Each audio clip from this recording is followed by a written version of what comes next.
Hello, everyone, and welcome to this week's frickin' Dorks and Danger stream. It's been a hot minute. Yeah. Like 4 weeks, 5 weeks. But we're here and we're playing, and it's Saturday morning, and it's an hour earlier than normal, and hooray, morning. Yeah, nothing really to talk about. So, Crucible, why don't you tell us what's going on? Do I remember what's going on? I don't know. Do you? Probably not, to be honest. I remember. Do you remember? I remember. In the recap Gasz style. Recap Timber. So, last time we left off, the party had continued their journey, heading towards Candlekeep. They had decided to make an impromptu stop along the way to visit Kibnaak's clan, a clan of kobolds living in some foothills along the coastway.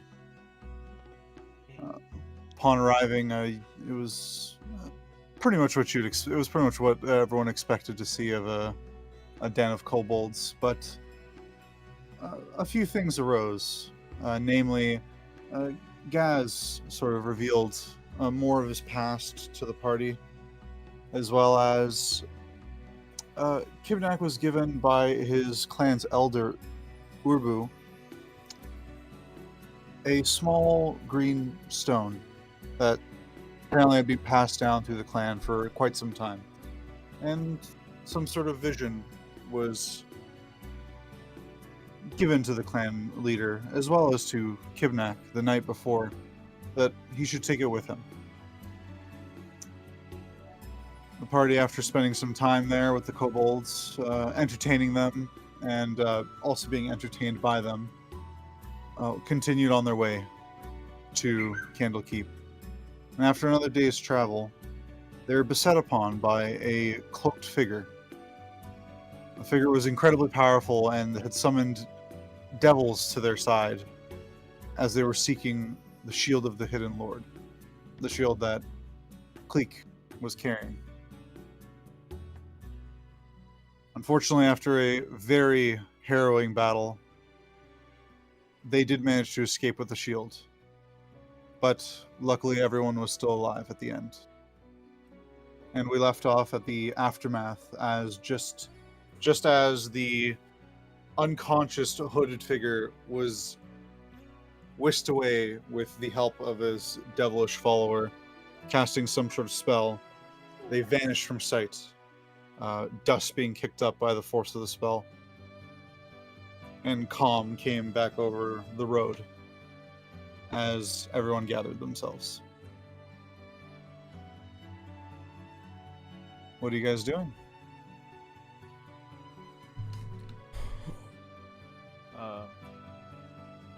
Just to reiterate some. I mean, the last thing that probably happened is like, who's it again? Deriaz character, Kleeck's. Head was off. His head Yes. was off, and he went back to the cart and picked up his head from the ground and put it back on, I believe. Yeah. And Flame Wall Yes, you vanished. guys did People vanished. Healing. Who needs healing?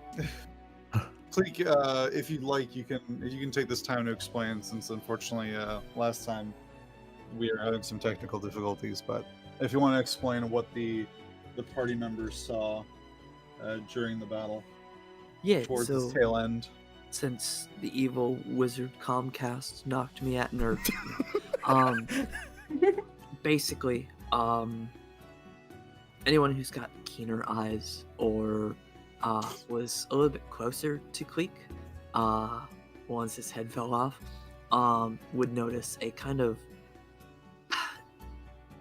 a pulsing wave that would kind of go over what would essentially would be his skin or his feathers or just his form, in the shape of a rather handsome looking Aarakocra, with the long feathers draped down the back of his head and his neck. The pulsing would originate from within the armor and then go up towards his face. he My bad. what? Sorry. Oh, how could you? He, for all intents and purposes, he looks like, your standard Aarakocra. Just rather see-through. Standard. For those who are further away and maybe have not as keen of eyes, there would be nothing there. He would just look headless.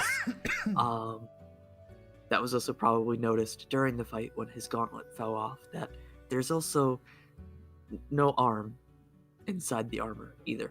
But again, those who were closer would notice, coming from within the armor and then pulsing out like a heartbeat, a blue wave going over his form that kind of outlines, a taloned hand, basically. There you go. He kicked ass and tried to save the day. Hmm. But they still got away.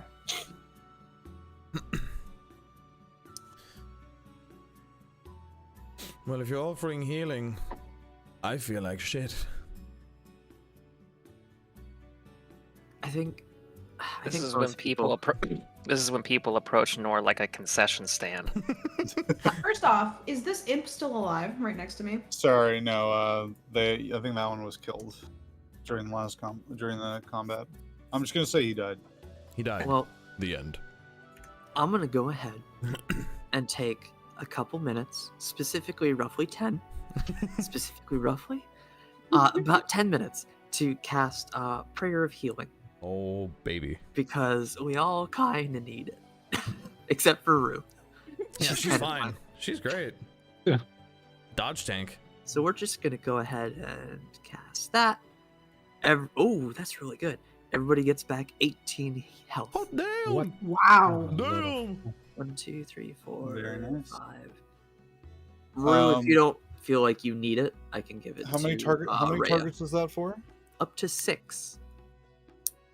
Yeah, give it to So that's- Rhea. I don't need that shit. Yeah, I will- Rhea was at pretty low. Yeah, she had 12 HP left. yeah, give it to her then. How much did you So say again? 18? 18 health. Jeeps. I rolled an 8 and a 7 on Amazing. D8s. I'm so much more a health than I was before. I've Does that- basically. What's Does up? that heal Kleeck as well? Or no? It does, yeah. I am Okay. absolutely including myself in that. You still need more healing too, so I can provide some of that. How So I'll close do. to Candlekeep are we? Because I know if we're getting tapped out, we may just want to try and rush it. Yeah, Yeah. you know, as much as this calm conversation, I think we should all. We should This probably fucking keep moving. sucks. We need to go. We need to chase. Like this is. They just got away with the shield. This is. Well, but there's... Where do they go? We're not going to chase them. We don't even know where they went. Who knows where they went? They If you do want to teleported heal me, you somewhere. can. I didn't. There. I didn't mean to interrupt. I'm sorry. I mean, I'm probably not familiar. I'm not familiar with magic, but like Gasz is probably gonna look for like clues to where they went, because to him it's just like beyond his comprehension why they just disappeared like that. Yeah, Okay. Rue's gonna kind of do the same thing, even though she doesn't know what she's doing. She's just like desperately looking around. Go ahead and give me an investigation check. Or Arcana. You know what? Yeah, I'm not I doing don't Arcana. remember if I asked it at the end of the last session, but I don't remember if I asked if Theraden understood what was happening. I think I did, but... Investigation. is a Well, 19. even you didn't know, it's roll Arcana Roll now. Arcana, here we go! Whoa, 19 for okay, me. that dice is Deriaz. gone. Investigation. What? 19? Yes. Rue? Nor real quick. 12. Nor, did you heal, or are you gonna? Yes. Well, You okay. can you get 9 points back. Oh. I rolled a 24 for Arcana. Okay. You're Wait, so but it smart. says And Rue? 12. D&D Oh. Beyond says 15. Oh, I was just testing something.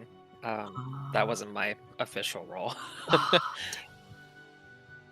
Alright. Thank you all the same. For the two of you, unfortunately, it's... You know it was magic.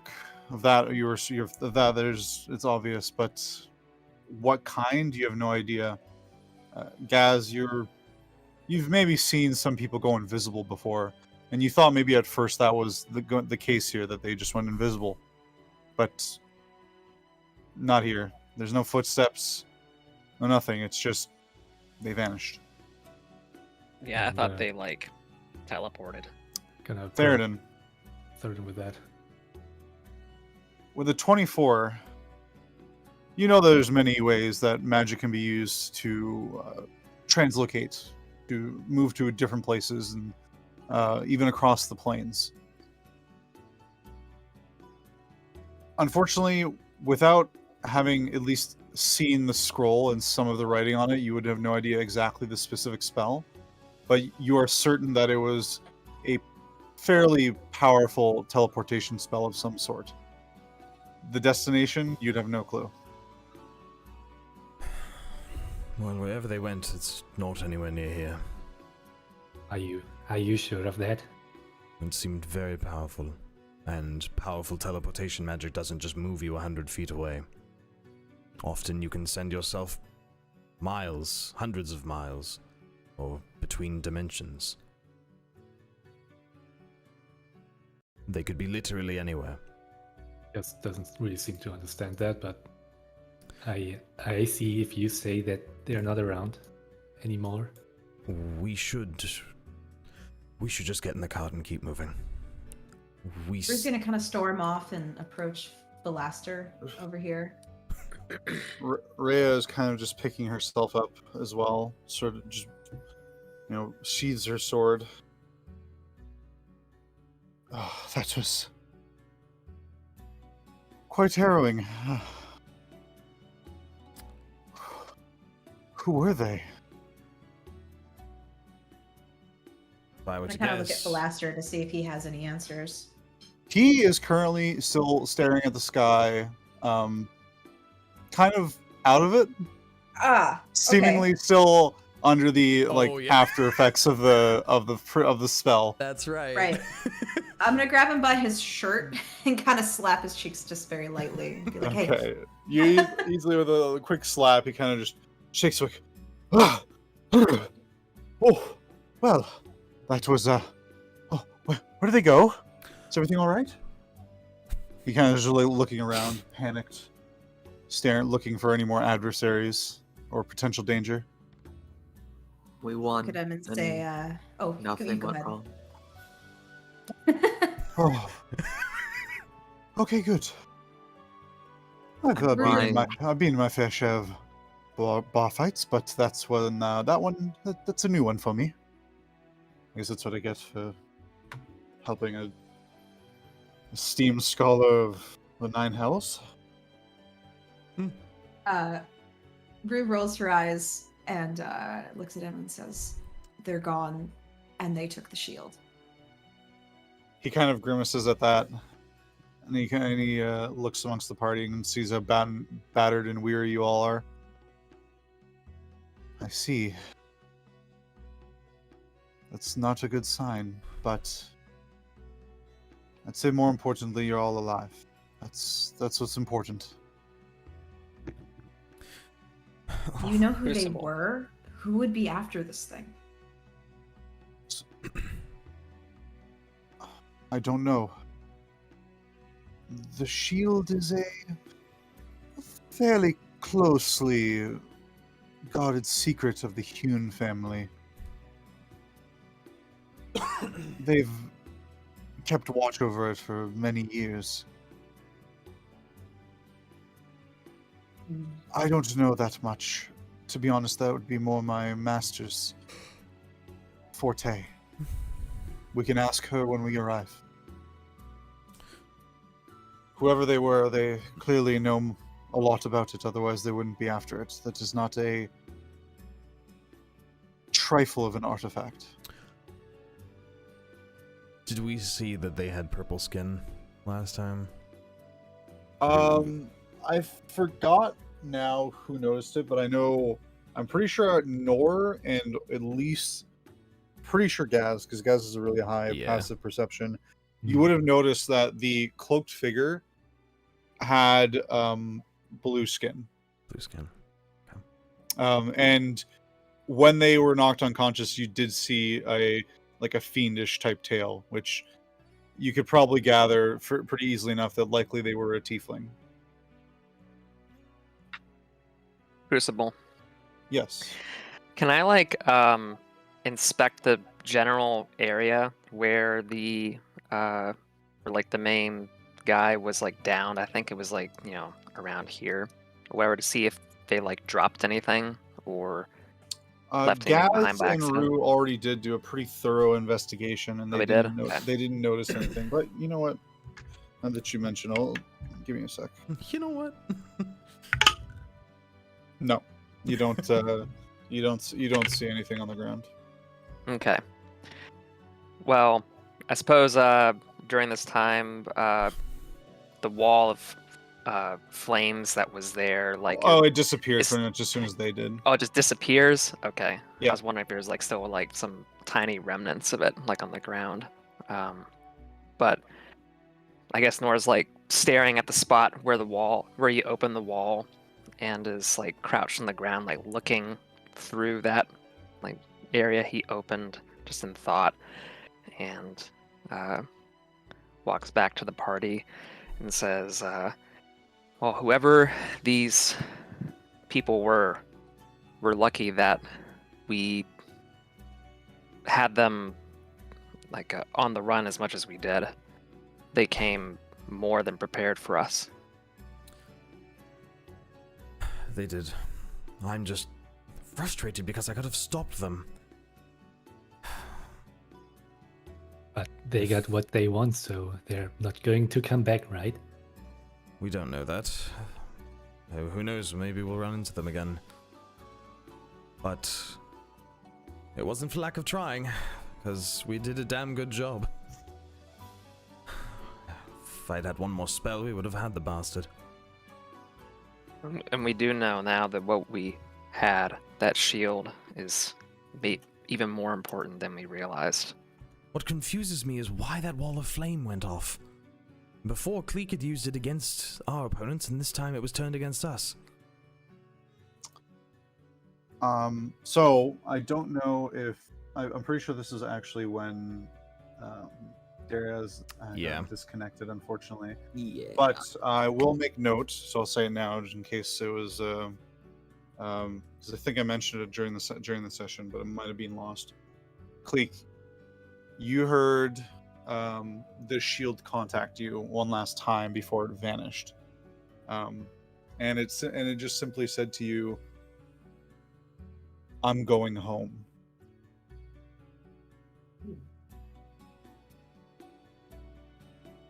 Okay, that's fine. Okay. Yeah. Kleeck has just been attending to the horses, making sure they're okay this whole So time. you would have been the only one who heard that. Yeah. He does kind of speak up and pass that along to the group, adding, wherever home is, I don't think we need to worry about him for at least a little bit. What we do need to worry about is more people on this trail who are looking for easy marks after hearing all that commotion. Well, then we shouldn't waste time. Gonna kill them. One thing I'll add add to that is that it was just a glimpse, but I think whoever targeted us was a tiefling. Oh, I did saw that too. He kinda looked like you, only different in color. What color? Oh, it's Color purple, was right? the color was blue, but it was a Blue, slightly different shade of blue compared to that of Nor. Oh, he was You're- blue. Do you have friends in the area? Or, well, maybe No. friend isn't the correct term. That's what I thought, though. I don't really keep any other tieflings as friends these days. You know, I think I understand why. Mm. Wow. I don't think I understand why. Why is that? Well, of the I have a complicated history with my... Nor kind of pauses and doesn't really know what to say. my family, Oh, clan, you could say. But I can swear to you that I didn't recognize this tiefling on sight. There are many of us. I don't know who it is. oh, I didn't want to say that you know him because there are a lot of kobolds and I don't know. I pretty much only know Kip and maybe Kip's clan. So I think it's very likely that you don't know every other tiefling. Even still, if a tiefling is involved with that can wield magic like that, with what Kleeck said and all, I worry that the foes of what's the place we just left called? Baldur's Gate. Baldur's Gate. Baldur's Gate. I worry that the foes of Baldur's Gate, we haven't left them behind maybe entirely. Well, I know one way to continue leaving them behind, and that's getting in the cart and keeping going to Candlekeep. Candlekeep's a fortress, after all. Unlikely that anything should Yes, happen there. We should get going. You're right. Come on, everyone. We didn't lose everything. We still have the cube. So, there's that at least. You mean what the cube is again? It's the puzzle box that killed Gasz That's right. Got it. that we're trying Okay. to take to this person at Candlekeep. So that's why we're going to Candlekeep, not the shield. No, the shield No, was the ancillary. original reason you were sent there was because you had found that puzzle box, and Philaster's you were light. informed that it might have clues as to what Fabius and Thalomra Van Vamper's plans were. Got it. But unfortunately, it is inaccessible without specialized knowledge. Got it. As people are going back to the cart, and when I have a little bit of distance between Kleeck, I'm gonna ask Rue, Master Rue, Yeah. did you notice that? Am I the only one that's concerned that Master Kleeck didn't have a head for some time, and he was missing a hand as well? Maybe I don't know, but is this normal? I did notice that. She kind of looks at him. What's he doing right now? Still tending to the horses? Yeah, making sure they're okay if they've got any cuts or anything. I was gonna add as like a little bit of flavor. He did cast Speak with Animals, so he's kind of mumbling to them, making sure they're okay. Okay. What is their opinion? Well, it's kind of scary, but we're okay. Shit, one's Canadian. Oh shit. Oh, That's why he's so calm.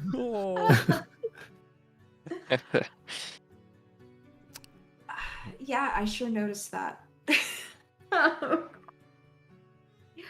She just kind of looks at him and she's like, maybe we should ask him about that on the cart. Oh, I would really like to know about it.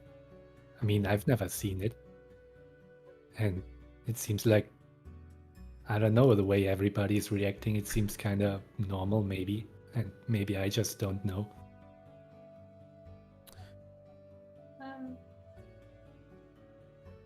Yeah. She's Gasz just is kind of hopping on the cart. Theraden, we all getting a move on. Theraden, as he's heading back to the Maybe. cart, kind of pats Kleeck on the shoulder and just smiles at him for a moment and thank you for saving me again. Part of the job. I mean, we all need to make it there. Means a lot. You can pay it back later. I'll try.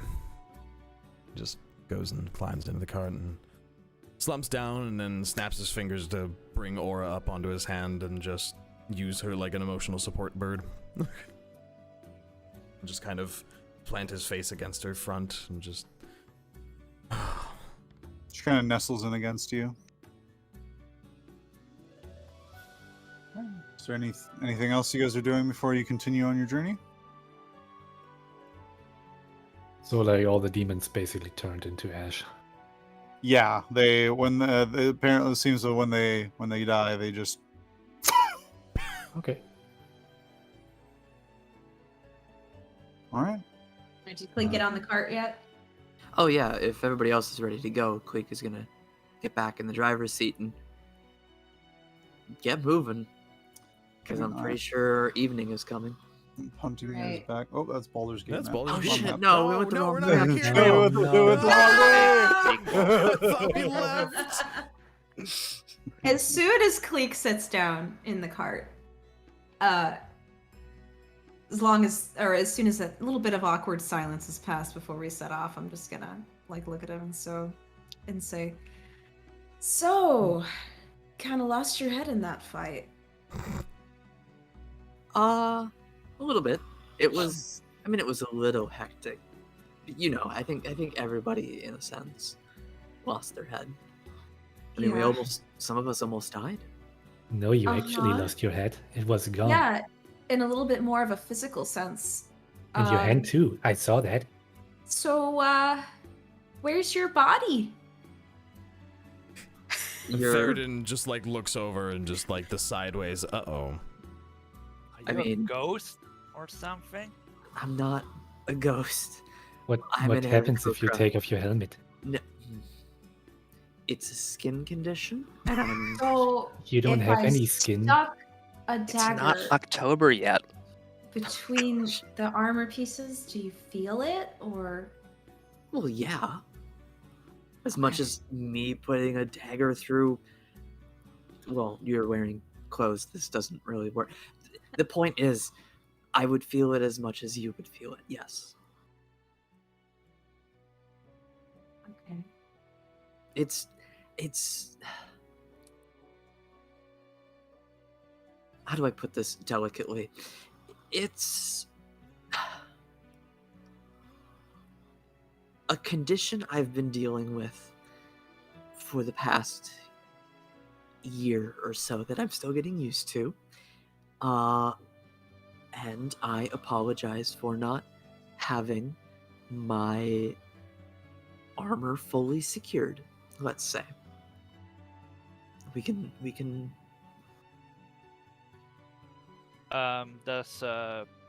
Does Kleeck has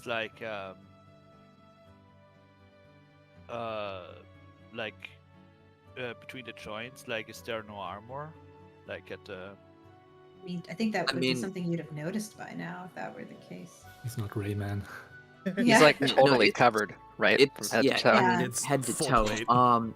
If he bends over real far, there might be a tiny bit, but I mean, you'd have to aim either really well because 22 AC, or I mean, just swing hard and try and carve through it. I mean, what I'm not even at let's say elbows or. Maybe Kibnaak should actually be investigating this, poking all over him or something. Kibnaak, investigate body. Do an investigation check. What do you? Hope I'll this leave is with that. consent. I'll leave that up to Kleeck. I mean, he's definitely not gonna sit still if you're gonna start poking and prying at his armor. Because he's gonna fidget away and kind of pull, not necessarily aggressively, but kind of playfully swat at you and go, "No, I'm driving. It's very rude to interrupt when one is driving. If we want to get there on time, I need to focus." Question. It's, I'm sorry, you're not finished. I was just gonna say it's something we can talk about later. It's not high on the priority list, is it? Is this really what we need to focus on right now? That's Just it's a long drive. I mean, off- it's just. Just something off topic. Is Goose snoring in the background? Yeah, I'm sorry. I'm trying to position the that's what that was. mic in such It's a way. fine. Don't worry. Don't worry. I didn't even It's notice. fine. No, I'm so I didn't, sorry. I, notice didn't, either. I didn't notice either. Don't worry. Just pretend it's Fisk. Fisk is in the background. He's now Yeah, he's sleeping. he's Honestly, that's perfect. He's had a long day. Yeah, of being Fisk is now fucking just charmed. canonically a deep snorer. It's fine. All right, sounds good. I'm trying to Uh, angle the mic away from Goo because I have a snowball fine. one, but I've never used Oh, these yeah. before. So I was gonna say, like, your sound voice great. sounds clear. I'm Today. I'm on a different setup Mhm. than I have the past month because of the stuff going on with our bedroom. But that's a different topic. Not Mm. not important. It's a skin condition, a voice condition. Just leave the In boat any alone case. and let him drive. We'll talk about it when we get to Candlekeep. Would I be? I mean, I didn't spend like a lot of like time with the group in Baldur's Gate. Slept at like a different place, but camping, and after this like 4-day trip, would Gasz be able to like sort of like put? I mean, Kleeck doesn't eat food and doesn't sleep, right? And that would be something one would notice. Okay, so he hasn't eaten in front of you guys. Same with drinks. He has turned them down. With sleeping, he stays in the armor, and 2, he usually positions himself with his back against a tree or a wall or just someplace that he could keep a lookout if he were awake, but he doesn't move. There's no blue glow in his eyes. For all intents and purposes, it looks like he's out cold. Please, in standby mode. Sleep mode. So yeah, I don't know if you would allow me like an investigation check or something on that.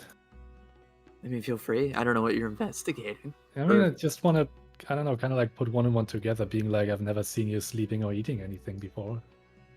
Well, I don't know, everybody did.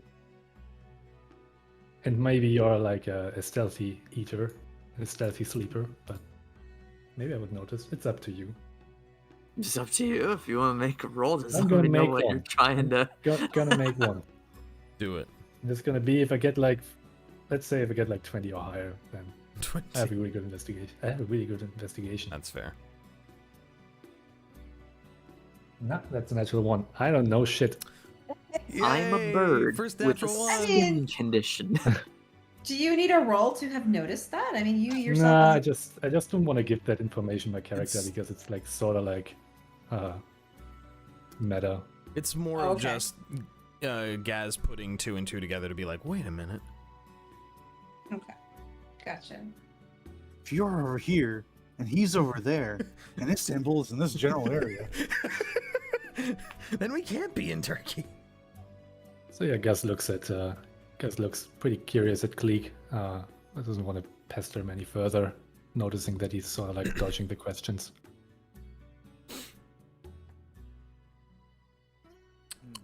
Onward. Yeah, I'm gonna continue driving unless the 20 questions keeps going. I guess we'll just awkwardly sit here and not talk about it the whole time we're driving. Gus is just saying, I don't think he wants to talk about it. He doesn't. Yeah, I- I noticed that too. I do, just maybe not right now. We're kind of post battle, where several of us, and he looks at Kleeck, might have nearly just died. So I think maybe we play 20Q when we settle down for tonight, or when we get into the giant castle library. That's my main concern. Is we were not quiet during that. If there's anybody else on this trail, like a highwayman that's looking for an easy mark, I mean, we kind of fit that bill right now. If we can camp down, or at least just even get to Candlekeep if we push hard enough, that might be the safer option. To be fair, I still have some spells. I'll load someone full of magic missiles if they show their face. I just don't want to be too distracted from watching the trail ahead and have another suspicious man come out from behind a suspicious tree and nearly kill us. Oh, Again. I will be on the lookout. Can I attempt an animal handling check to see if I can get these horses to move faster? Well, Kleeck is the one driving at the moment. Sure. Can I do you provide want- the horses with some incentive? And like, are you trying to like pick up the pace? Are you trying to move like at a fast pace? Yeah, so like maybe I can like slap them on the butt or something. Something that'll get them to go quicker. Okay, so you can it pretty easily. You can get them to get going without much issue. But so if you're trying to travel at a fast pace, you Mhm. can do so, but you will not be able to do so while being able to make perception checks. So you'd be going faster, but you'd be going blind. Gotcha. How far from Candlekeep do we be? You are about another 2 days travel. You're pretty much at the end. You're pretty much at the end of this day, and you'll have one more full day, and then another half day, And then we'll be there. Okay. and then you'll be there. I just want to make distance from where we just did battle. Yeah, I So- think I agree with that. We need to get out of the area as fast as possible. So maybe we should consider just getting a move on. Go and not fast till worrying nightfall? about- yeah. Put as much distance between us and this place as possible today. All right. Hit it, Kleeck. Kleeck hits it kindly. Don't want to spook the horses, but just trying to speed things up. Oh yeah, we can pick up the pace a little bit. It's no problem. Eh? That's right. You're still talking to the horse. Maybe you could have just asked them. Yeah. Hey, could you guys kind of speed it the hell up? All right. So believe you he's- guys pick up. So you want to just pick up the pace for a little bit till you're like out of the immediate area. Yeah. Like an or- hour or two, yeah. yeah, and then Okay. we can. So, So the also- horses don't get exhausted. You pick I up. was kind of thinking the rest of the day, but okay. There's not much. You pretty much only have about another hour or two before the sun sets, and Okay. you'd be, at a full day's travel.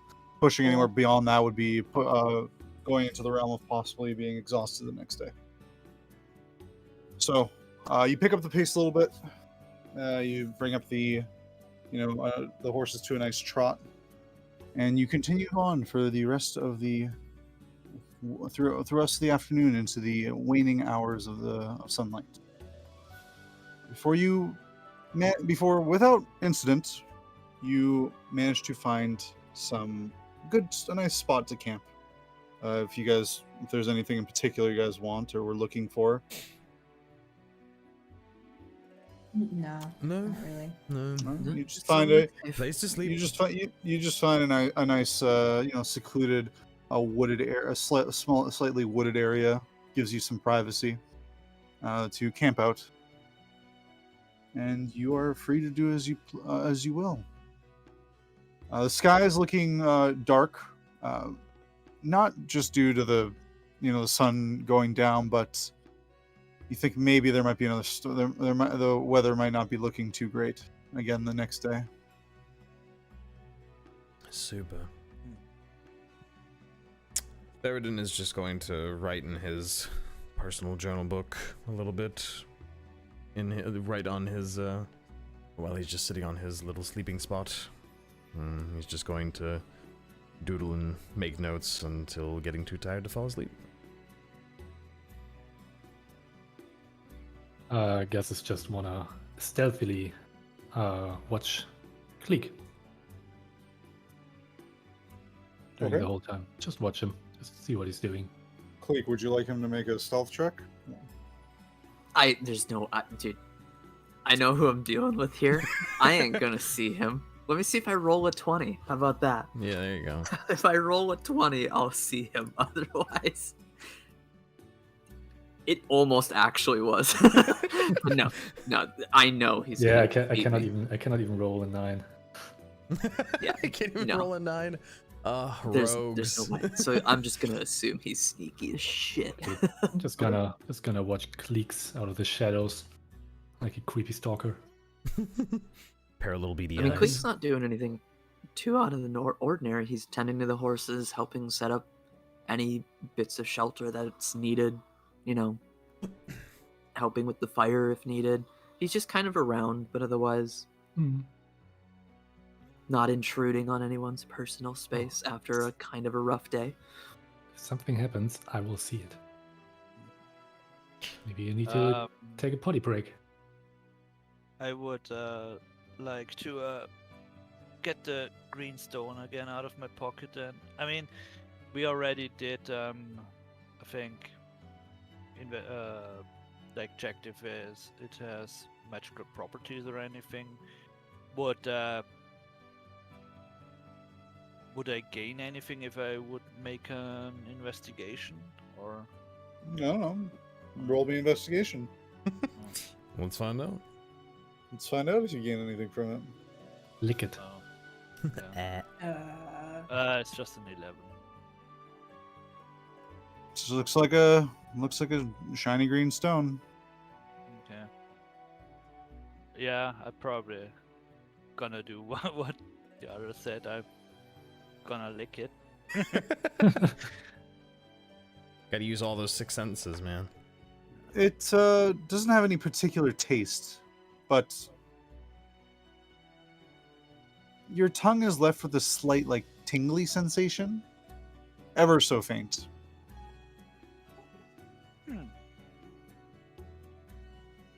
Is he licking? He's licking something? He's What's he licking the crystal that his elder gave him. Oh, goodness. That he saw in a dream.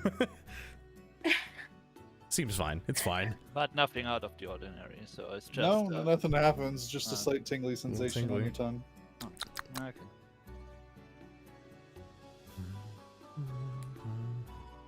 Okay. Okay, well, Rue's gonna go approach Nor, and she's gonna look at him and say, so I've noticed you meditating a few times, and we've been adventuring together. Do you want to maybe do it together sometime? Of course, I wouldn't be opposed to that.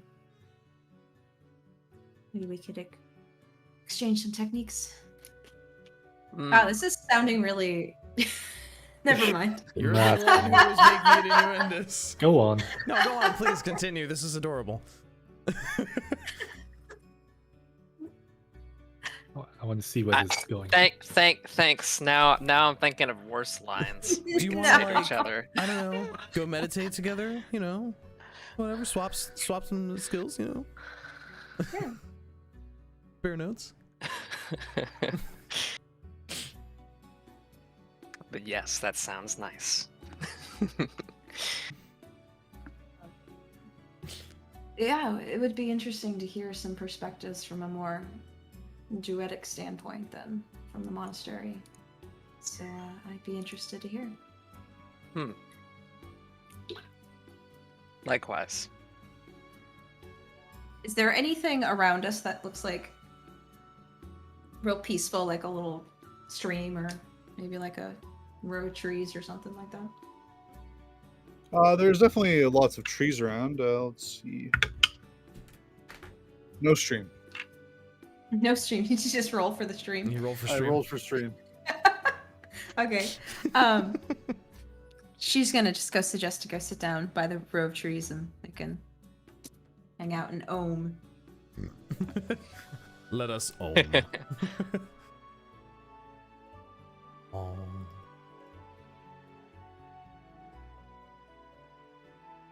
All right. Is there anything else, or are we moving on to the next day? Next day, ooh-ha. The Are we, next day. Are you guys putting up a watch? Yeah, Of course. of course. Okay. The regular group of people watching things in the darkness. Yeah. Kip and I doing the cobalt shift. Okay. Shift. Kobold shift. Go ahead and give me perception checks. That is. Ooh, there's a good one. This And- is has 27. At this point, it's Oh. probably pointless to keep it a secret. Kleeck, also give me your perception check. Yep, I got a 10. So 27. I can't beat that. What the fuck? Oh, for Alright. God's sake. I suppose I and Rhos should do one? Because we're You can do one. Yeah. With a Yeah. 27, the start of your night's quiet. Not too much goes on, and even though your tensions are still high, and you're still kind of paranoid that maybe there's somebody else coming or another ambush. Nothing happens. You have a quiet night of watch. Yeah. And then Rue and Nor Yeah. Okay. Let's do this. Perception. and Kleeck again, please. Oh, Dirty so 20. close to a natural 20, but I got a 12. Okay. Oh, I also got. Wait, you got 12 plus your perception? No, 12 Yes. total. 12 total. Okay, I got a 18. Okay. Right on. Well, Rue, you kind of spent your time more trying to practice meditating some with a few tips from Nor, and not much else. It's another quiet watch. You hear off in the distance a slight rumble Oh. of possibly approaching bad weather. Kind Can I of want smell to. it? Can I smell it in the air? Like rain? Petrichor. Make a perception check. Okay. Petrichor. It's like one of the best words. 14. You do catch that slight smell of like that ozone-y kind of smell that generally accompanies rain. Smelly smell that smells smelly. And last watch. It's me. I'm the morning boy. I rolled a natural 1. The So morning that's a sun. 2. Kleeck, would you like to help him? Kleeck! That does sound like me in the morning. Yeah, 1 buddies. Oh, Very no! good. If anything's here, it's gonna kill me before I even know it. Teraden is just distracted thinking about the spellcasting that he did yesterday. He's trying to remember, like, okay, I did this, and I did this. I'll offer game at this vital time. And he's just, like, reading over his arms, like, do these mean anything? What happened? Did anything change? All right, Crucible, what Well- terrible fate befalls us? You are both sort of lost in your own thoughts during your watch, kind of in deep reflection. We did nearly die. Both of us. You're both startled by a sound. You hear a rustle in a bush. What do you do? Stand up, hand out towards it, and just... Yep. Also, just immediately. Who's up there? And at the ready. Show yourself. There's no answer. I look to Kleeck. Just look back at the bush. Yeah, I Kinda know that look. Nod for him to... He'll go ahead and start approaching. Sword drawn just in case. Okay.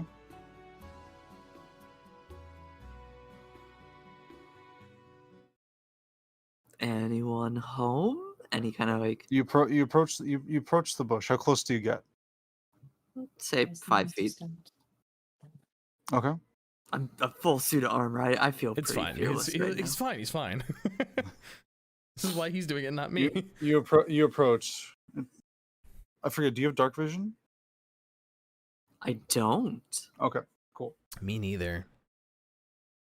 Beyond the little bit of camplight, it's hard to see, but you get another rustle from the bush, I'll send and then my... suddenly a figure Oh, shit. comes walking out.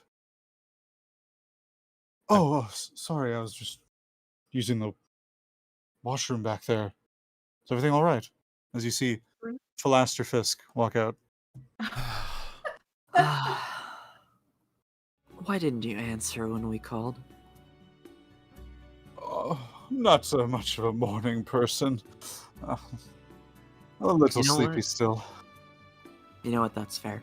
Just next time, if you do hear it, please answer. We're all a little on edge. I was about 1 second away from putting a beam of frickin' frost magic in your chest, man.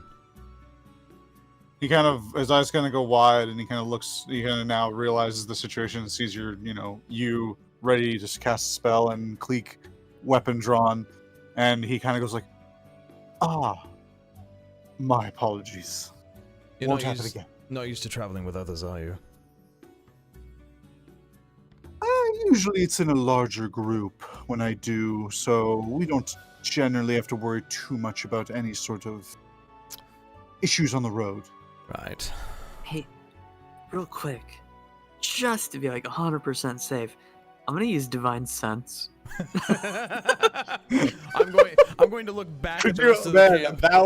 That would be amazing. upset. That would be amazing. You use Is divine he a sense. fiend or an undead or a celestial? You get no hits. Okay. Okay, cool. Oh, thank God. Okay. was We gonna say, can't trust Thank the God. DM. I was gonna say, wait, if I light up the rest of the camp, is Philaster just asleep laying on the ground? My I God. don't know. Do you look at make a perception check? See if you can spot Philaster.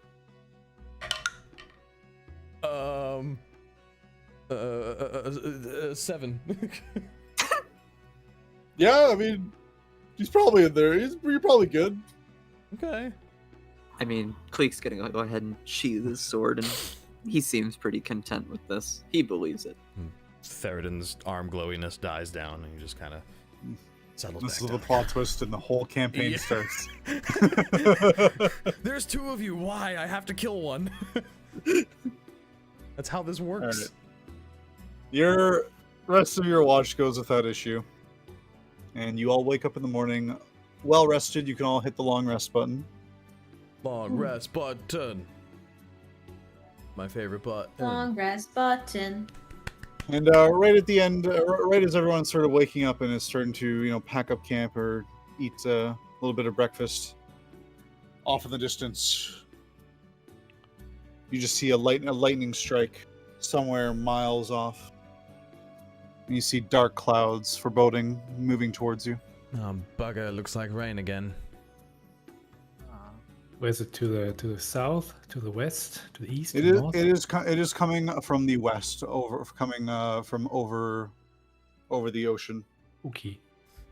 Strong winds or just rain and Right now it's not very windy. There's a bit of a wind. It is coming from the west, so it's pushing the storm towards you. But not that strong yet.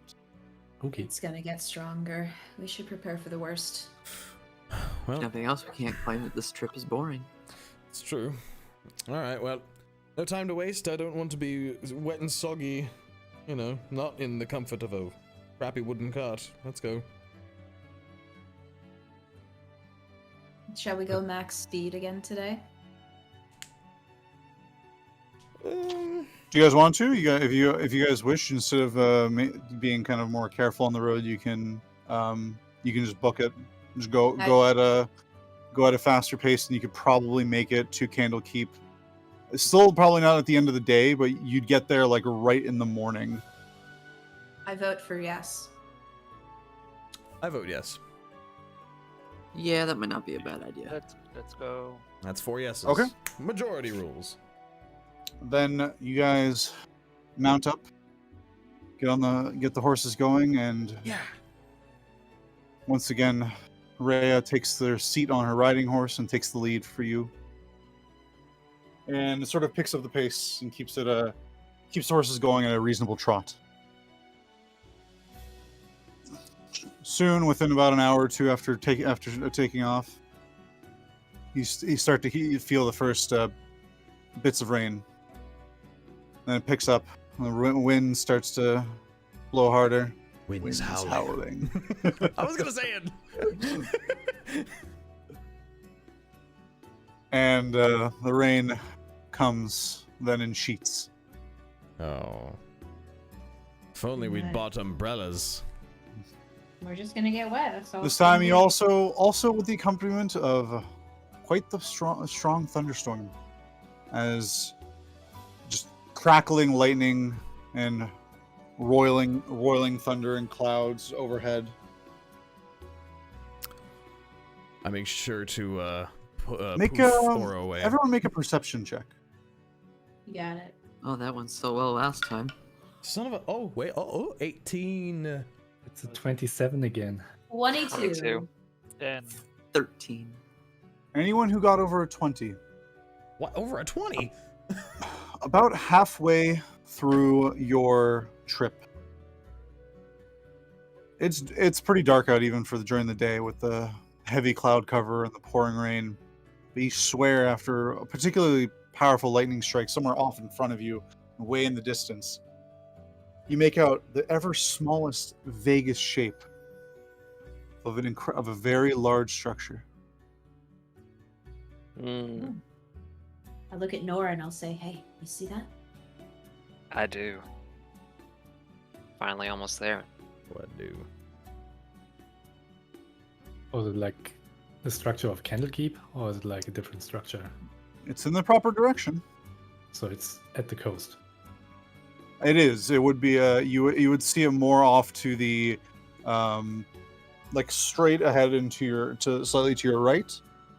And at some point, towards the end of the day, you do actually turn off the coastal way, or the coastway, and onto another path.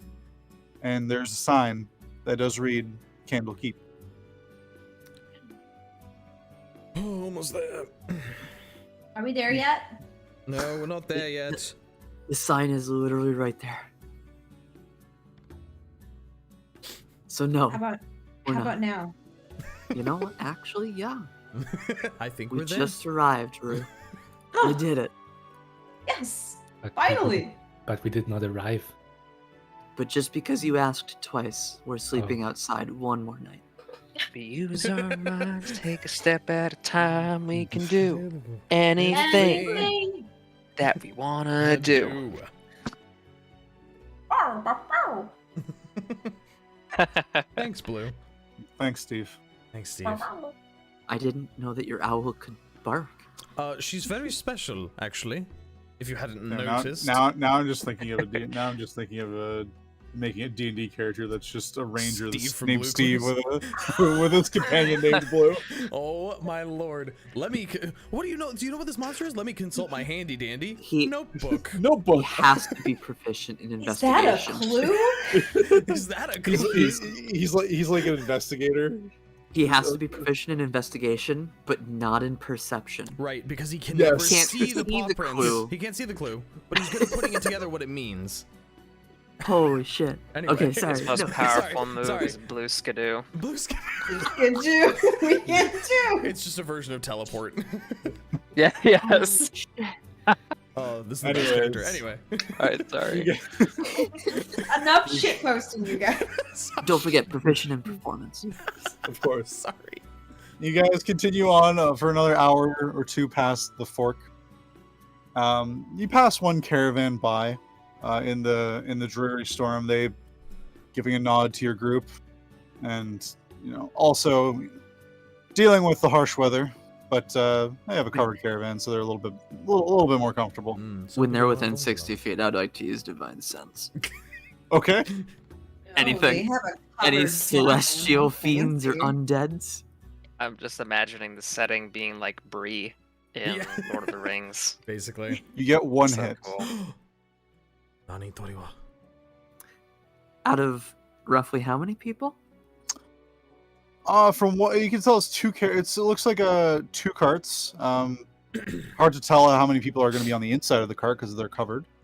But there is two people in the front, one driving, one riding shotgun on each, and then you do see a few people kind of poking out from inside, hearing your cart pass by, and they kind of look at you. Appear to be What- human. What type did pinged Does specifically? it tell you? Does it? You- does You it- know do the what- type, celestial, fiend, or undead, of any being whose presence you sense, but not the identity. Fiend. Oh. I'm gonna go ahead It and could be a Tressum though. It could be anything. I'm just There still- are like benign, harmless fiends, and I mean you've seen some. Yeah, even still, as soon as I sense that, I'm gonna go ahead and lean over to whoever is closest and just whisper, I think there's at least one fiend. Just be ready just in case. So how's I'm this gonna happening? assume Are we that just Theraden is closer. are we just slowly driving past it, or are we still going full speed? Well, it's going opposite direction from you, so you're heading to. You guys are gonna like basically cross beside each other. It looks like it's heading away from Candlekeep. Do we have to go slower because we're not on the big road anymore, and probably have to? Road is still a decent. This road's still a decent size and it's well traveled, so it's not like you're on some dirt path in the wilderness or anything. So it's still same Off-road. pace. So We'll two just- cards can pass each other. without- Two cards can easily pass each other We'll on the just road. cruise Okay. past Pass them, before no each other? problem. Okay. Nothing's going to happen. Yeah, Gasz is You giving it a good look as we are driving by. make a perception check. Oh, this one's bad. It's a 10. All right. Your cart comes up beside the other two, and you pass by without incident. Nothing but a Wow. nod from the drivers, and you both continue on your way. This is becoming Lord of the Rings level traveling sequence. It's just taking forever. They walk. don't we just walk, ride a bird? walk. I don't know polymorph yet, okay? You literally have an owl. Everybody just get on top of the Jeez, owl. Someone in your party can technically turn into a bird. Yeah. Yeah. True. Is it Gasz? So come on, Kibnaak. Yes, it's Gasz. Come on, Great. Kibnaak. I actually, you know what? While we're driving, I want to ask Nora about a couple of things. Wait, shit! I'm literally a bird. We haven't seen him transform into anything before, have we? You don't But even know he's if you mentioned can. it. No, he's mentioned it before. I remember him talking about it. he has mentioned it in the past that he can shape change. Yeah, so I wanna ask him. Say, so you mentioned before that you could change your shape. Is that true? Yes, it is. I just haven't found much of a an opportunity to do so yet. That's a really powerful skill. What sort of things can you transform into? Well, it has to be wildlife that I've seen, so mostly woodland creatures and not too much else. But So Who- does that not include giant dinosaurs and owl bears, or not yet, at least. what's the biggest thing you've ever transformed into? Actually, I actually don't know. Imagining Rue with like her chin in her palms, just all like grinning, like, "What's the That's biggest exactly thing you've what's turned happening. into?" She's really fascinated by this right now. Oh, She's something got, like her bow staff hanging on her shoulder, Uh-huh. like leaning over, head in hands. something like a deer or a A wolf. deer. Hmm. Okay. Wolf, huh? Nothing too fancy. Is it does it take a lot of energy to do, or is it something you could, do while we're camping out one night or something? It might be something I'm able to do. I would be really It's not like- interested to see. It's not too much to do. Oh, you know what? The kobolds probably would have really loved that. Oh yeah. Oh, that's a good Do point. I? Oh man. Magic show mixed with a person that can transform into animals? My goodness. Yeah. Interesting. Now she's just gonna imagine all these things that could possibly be transformed into. And when he eventually does it, she'll just be a little bit disappointed. She's imagining fantastical beings and Yeah. unicorns and dragons. Mm-hmm. All right. You guys make camp once more, finding the boughs of some large trees to make camp under. Still raining? It's still raining, not as hard as it was in the middle of the day, but definitely still raining. Ugh. Ground's muddy. I'm bloody soaked. It's a little cold because it's like cool fall weather mixed with the rain. Mixed with being next to the Love freaking that. ocean. Rue is loving this weather right now. She's really enjoying the cold and the rain. Everything about it. Theraden is hood up, arms crossed, shoved up against the tree, trying to stop getting soaked as he is, and just kind of Rue's she's gonna really lean into it. She's gonna find a place to sit down and meditate and just really focus on all the feelings of the rain and whatnot. Just use that to her advantage. You feel many feelings. Wow. Perfect, that's what I was looking for. Gus is really not liking the rain, not liking being exposed to it, so he sort of gets into cover as soon as possible once they set up camp. I am sitting under the cart. That's a good use of the cart. Yeah, Gus is joining if that's the only cover at the moment. One He's night's saying to Kip, rest. I really like the traveling, Kip. Being outside it's fun. There's so many things I haven't seen before, but there are also not a lot of things that cover you from the rain. I know. I don't think I like the rain. Traveling is nice for a while, but at some point you want to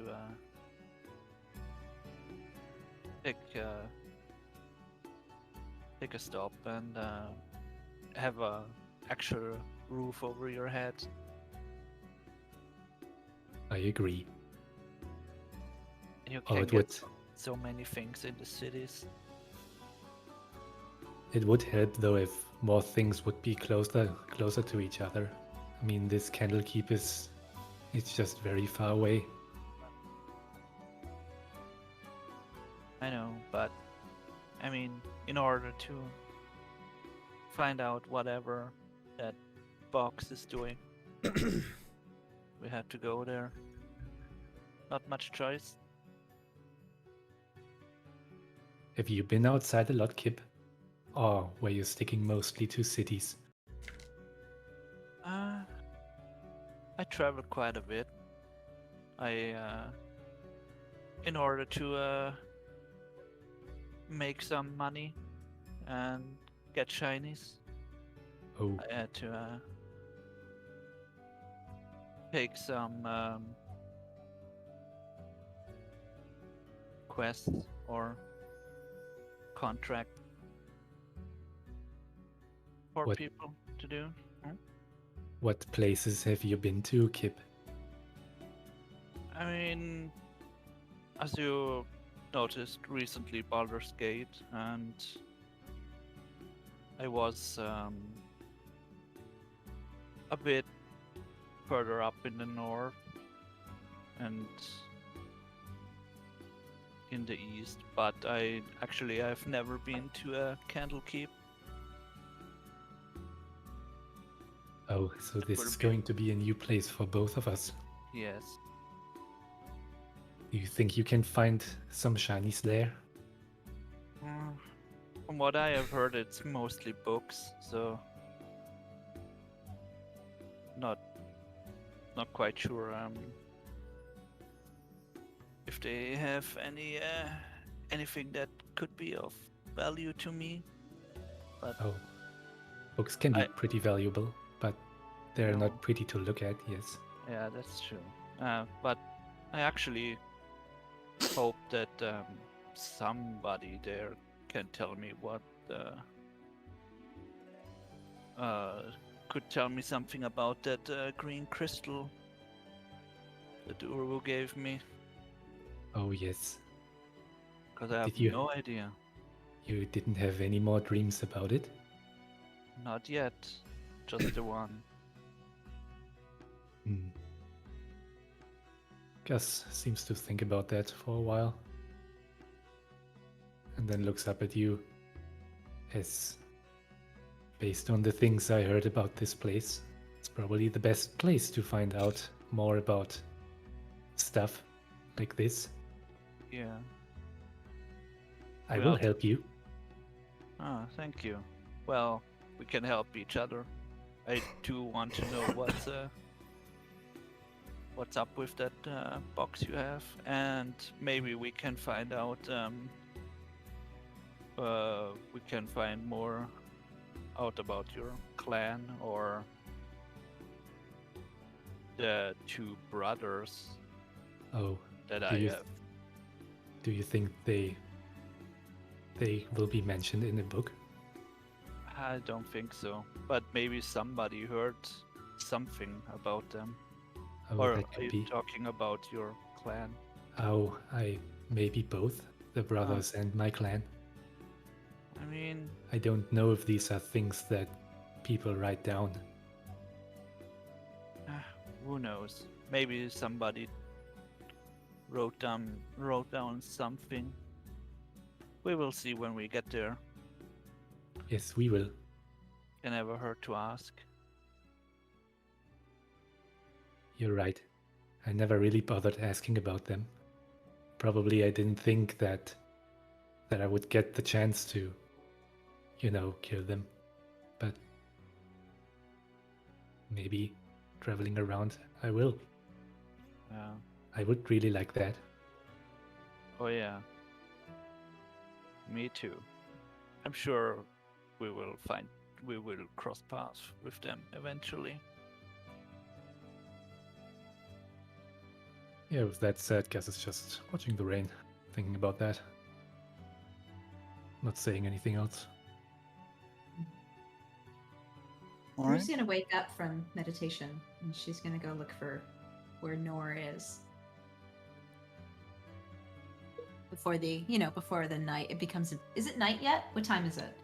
It's getting dark at this point. Your camp's set up. You guys are all just kind of doing your own things before you get to sleep or start your watch. Cool. All right, so it's dusk. I'm gonna find Nor. What's Nor doing? Oh, thank God, I literally just put my headset back on. What's Nor doing? What is Nora doing? I left for a moment to heat up my tea. That is what's Nor doing. So so what's happening? We're camping camped down out and somewhere? I'm guessing Yeah, we're Rue's about camped to be out. like, transform for me, boy. Yeah, she's gonna approach you. She's gonna be like holding back a smile. You can tell she's feeling a little bit like excited. She's gonna say, "Hey, how you doing?" Hey, I'm fine. What's up? Oh, I was wondering if you had time to show me that skill of yours. I think I could. Gosh, for everybody else too, probably. We're just gonna kind of like call everybody over. She's like, "Hey, guys, come here. Nora's gonna show us something exciting." All right. I think it's true. Come I'm over. munching a cookie. Oh, I cannot answer. Get up from So my I dry guess I would place. get up and walk over. Yeah, What me is too. it? Is it still raining, by Yeah. the way? Yeah, It is. Yeah, it is. It is still raining. It's yes. gross out It here. is So we coming all- down. You guys, We're all you guys just have standing found out in the rain. You guys have found like a pretty nice bough of a large tree that does cover most of the camp from most of the rain. Okay. What is it, Rue? What is it? Wait, just wait. For what? All right. Well, since I haven't done this before, and everybody should know it's something that I'm able to do, then Nor just is there any kind of like prerequisite for like casting the spell Crucible or no? No, I believe it's wild shape is It's a bow- feature. is an action. You So just, you just just do you it. just- You Just can do do it. it. Well, you can flavor it however you want, and you can pretty much turn into any beast creature with a CR 1 or less, I think, because you're a circle of the moon. Which is a lot of beasts. So Yes. Yeah, I need to figure out like what other beasts I can add, but I have like a small list. So what I'll do is there'll be like this I don't know, like mist or fog that like envelops Nor briefly, and you can see like that teal magic aura like glowing from inside the that cloud, and when it dissipates, you'll notice a wolf standing in Nor's place. I'm gonna say it has wolf or a dire wolf? Ooh. You can do either. You can do dire Because wolf. Let's do direwolf- direwolf. I will say, yeah, Rue was like really interested in seeing the biggest thing you could transform. Yeah. Dire wolves are Big boy. basically trucks. Then so- a direwolf is a large beast, so it is a very big wolf. very big. Like how large? It Like- doesn't really Figure say. it on out. the- Like- It's large. They're like It's 8 large. feet So to they're the like shoulder kind of thing. not that large, but it's like you're basically almost as huge. tall as an average humanoid at your my God. shoulder. Yeah. Ooh. Cool. Like you're big Uh, enough that you could easily be used as a mount. hmm So you're like Okay. a Twilight werewolf. Yeah. You're not. Yeah. You're only a little smaller than a horse. Okay. So I'm gonna say he has like a dark gray fur, like and it contrasts well with like the same white eyes that he has, and all of his clothing has like, you know, kind of fallen off on the ground except for his headband, which is like still kind of wrapped around his head, I guess. Wolf with a freaking headband. So into it. Could be a handkerchief. No. Um, And he carries a So, sword in yeah. his mouth. Oh no. Great wolf Um, stiff. Sorry, a shillelagh. Rue is like really, she's very excited, but also a little bit, she's a little set aback that he chose a wolf, but she's very interested. I actually just realized it. Um, Oh right. Huh. Except we wouldn't know that, or at least Nor no, wouldn't know you that. sure wouldn't, None and of you us. sure Yeah. You sure don't. You need don't. to pretend like you don't. Yep. What does he smell like? Does he smell like just a wolf, or can I tell that he's not really a wolf? Like via smell. Wild shape effectively makes you that animal. So He smells like a wolf. you would smell like a wolf. So he doesn't smell like a tiefling anymore at all. No. Okay. Interesting. I want to look at him, and Rue's gonna be like, "Can you?" I can will you say he talk? still Can has. you understand me? Sorry, I wasn't gonna interrupt. I was gonna say you do still can tell that it's Nor, but it doesn't smell like a tiefling specifically. Okay. It But smells like it Nor. smells like Nor. Okay. Good to Only know. the eyes. You but can also wolf. tell But also, it's Nor, I suppose. Okay. And I want to ask him, like, can you talk? No. no. Yeah, I was gonna say like, Ah! yeah, that he can't talk. He can't. So- You are limited to making any sounds or doing and doing anything that the shape you take can do. So you can only do anything a normal dire wolf could. But you do maintain your Okay. intelligence, so you do understand But you everything. maintain your intelligence, wisdom, and Comprehend charisma. speech. Okay. And you can comprehend speech, no problem. Okay. Oh. So I don't need to Dire cast Nor No. like slowly like shakes his head back and forth to Rue's question. Okay. Wow. Why didn't you do this when we were in, dungeons with people? Well, That were would've killing filled the us. hallway. He could have killed a lot of people a lot faster. Seems Why are you valuable. shouting? Because Look, I'm tired of being on the road for 5 days. Sorry. this is, Crabby. this is so fascinating. We have Kleeck, and now we have Nor, and everybody is so.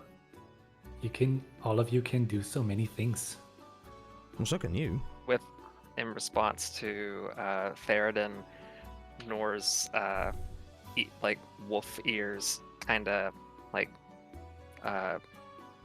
droop downward, and like he kind of does like a shrug, and that's it. I'm sorry, I know you're more of a pacifistic sort. I don't mean to snap, it's been a long week. Gasz is sneakily approaching Dire Nor, Diurnal. and he's gonna I like touch his fur. Rue sees Gaz doing this and instantly follows him. Like she has an excuse now because somebody else is doing it, and she goes over. Are we all going to pet Nor now? Yes. Rue looks over at Theraden and she's like holding his cute little ear, and she looks out over him with these eyes like, how could you not? Yes, okay, he's adorable, sure. I think Agreed. he's amazing. He's like a really big dog. It's what wolves are.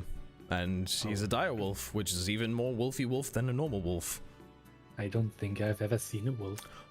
Well, yeah, here you go. Biggest example possible. Oh, I really like it. Nor looks kind of stiff, like in being pet from both sides, like he's not used to it. But Are you touching me?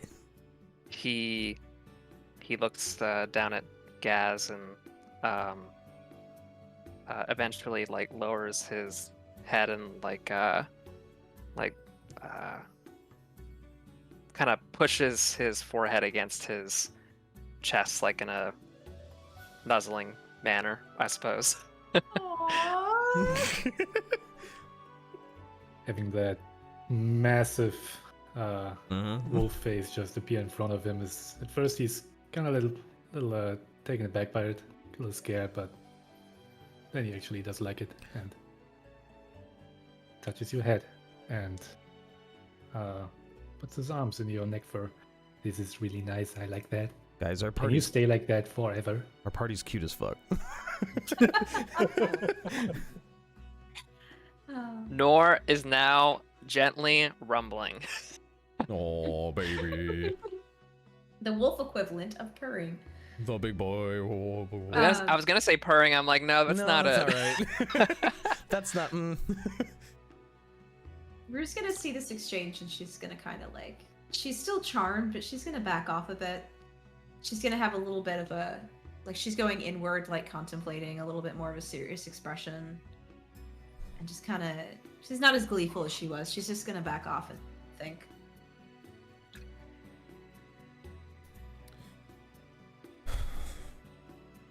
Would Nor notice that, or Sure, yeah, you could. okay? I suppose Nor would take notice of that and look at Rue and kind of like cock his head in her direction, like his ears go askew, like in a questioning expression. Radar ears.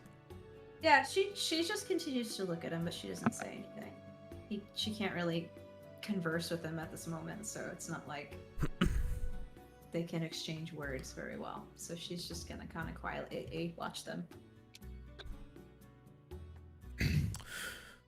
We can talk about it later, is the expression on her face. Well, thank you for sharing, Nor. It's actually very impressive to be able to change so freely. I'm going to go Nor- get some rest. Nor for- like bows his head slightly at Theraden.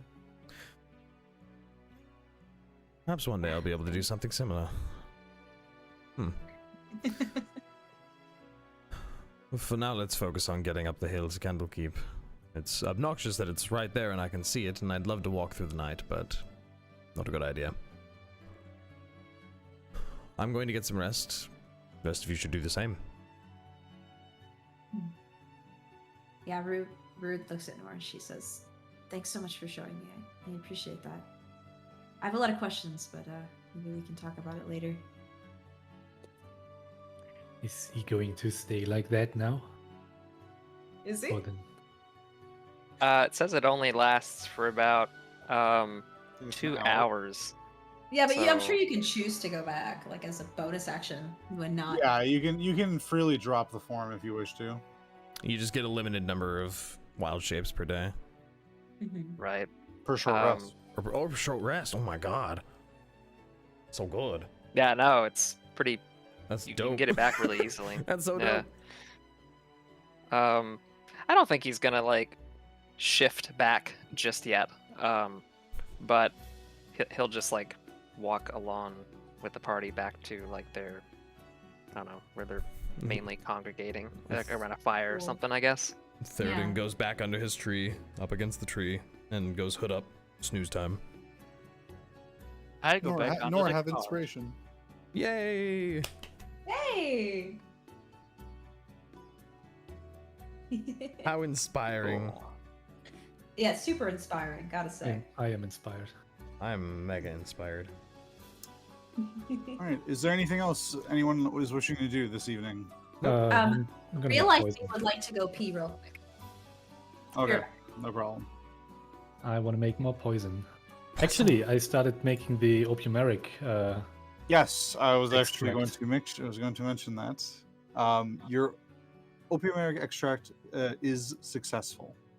Ooh. You managed to extract the main, component essence of what makes it have that sort of effect on someone that makes them more susceptible to suggestion. Okay. So I basically Essentially, have you have to- enough for one dose. Okay. If administered either to it's basically can act almost like a poison. So if it's added to any food or if it's ingested directly, it makes the individual have a disadvantage on wisdom saving throws for 24 hours. Okay. Maybe that will come in handy someday. At some point during this time, Nor is going Somewhere to that's going to come back to bite my ass. I know it.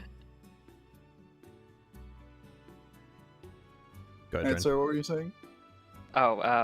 at some point before like the 2 hours is up, Nor is going to gather the rest of his clothing that he shed into his mouth and like find a like spot like around the tree where nobody is and transform back, don his clothing again and like rest against the tree, I suppose. To be clear, wait a minute. your clothes do transform with you. Yeah. Oh, they do? Okay. don't- They I do, was yeah. just gonna I didn't ask know you that. about that. It is a magical ability that allows it so your whatever clothes you were wearing just come back when you transform back Okay. to your original form. Well, never mind then. You don't have to. You don't have to worry about the. Thank you oops. for Don't have to thinking worry of about such it. details, though. Indeed. I always That find is- it. yes. I mean, if that's how you want your transform to work, that's fine. But It probably as written, maybe this one time, but not other times because it'd be very inconvenient. Oh no, we're Like in a in dungeon. Give me combat. like 5 seconds. I gotta put my pants back on. Hold on. Shit. Why haven't you transformed yet, Nor? Also, well, not to mention, you probably broke those clothes when you transformed in the first place. Yeah. So That'd be a problem. Anyway. I'm not going to make you guys do a watch. You guys can, of course, for flavor because that's what the party would do. But I will just Yes, you- fast forward and say the night goes by without incident. Cool. And you Okay. all wake up in the morning once again. I don't think you need to take a long rest because none of you didn't. Well, Well, nor maybe. Nor gets his wild shape. back, But yes, you do get another long rest. And you wake up to the morning, gray skies, no rain, but gray skies. I'm And good with that. without much issue, you guys can all see sort of the dark shape of way off in the distance, still a few miles away, of a large fortress. wow.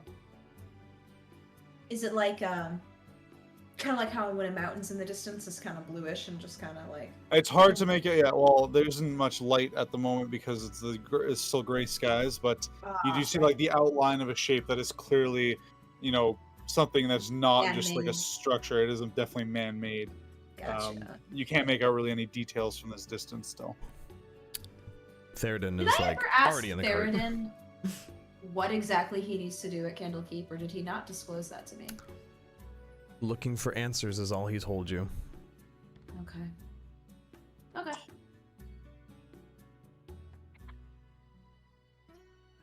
Looking for answers, but he also said he needs more than just us too. Mm-hmm. Okay.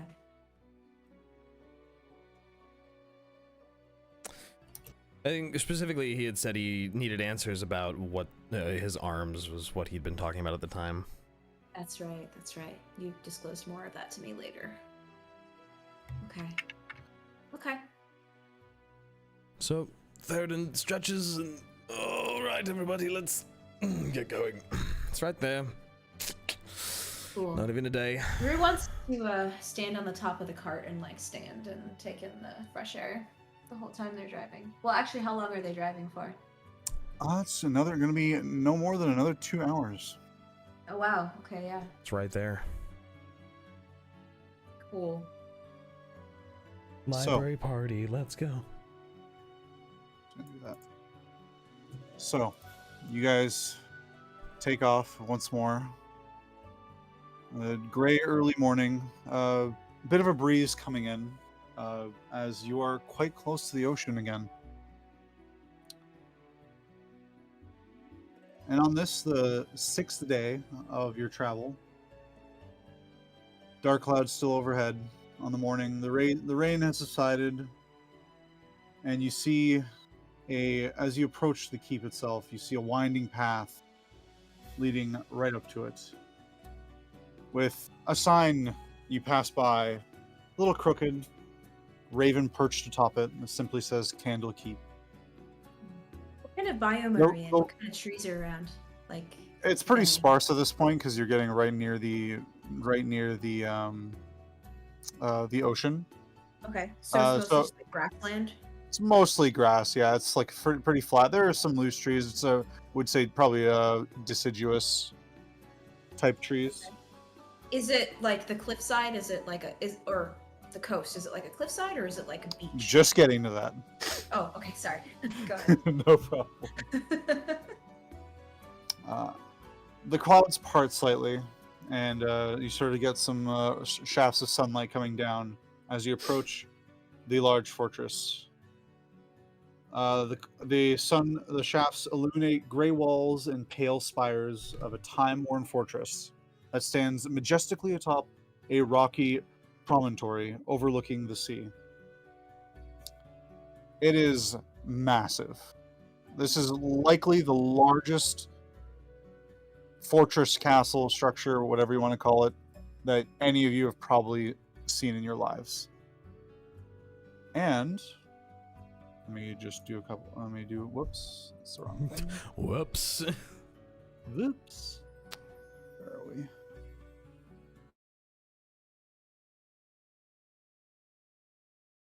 Come on. There we go.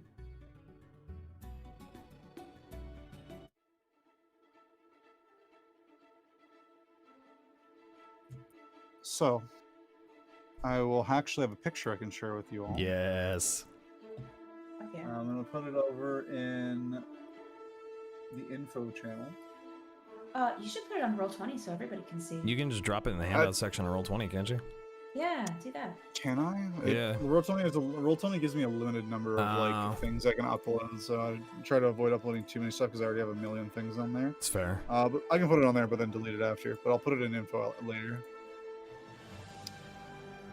It's awkward to drag this.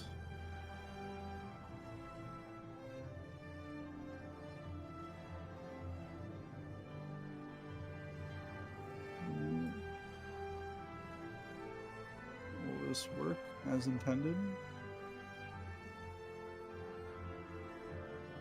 It will definitely not. Hmm. So I'm just gonna put it in info. Okay. So I'm not gonna bother doing that right now. Yeah.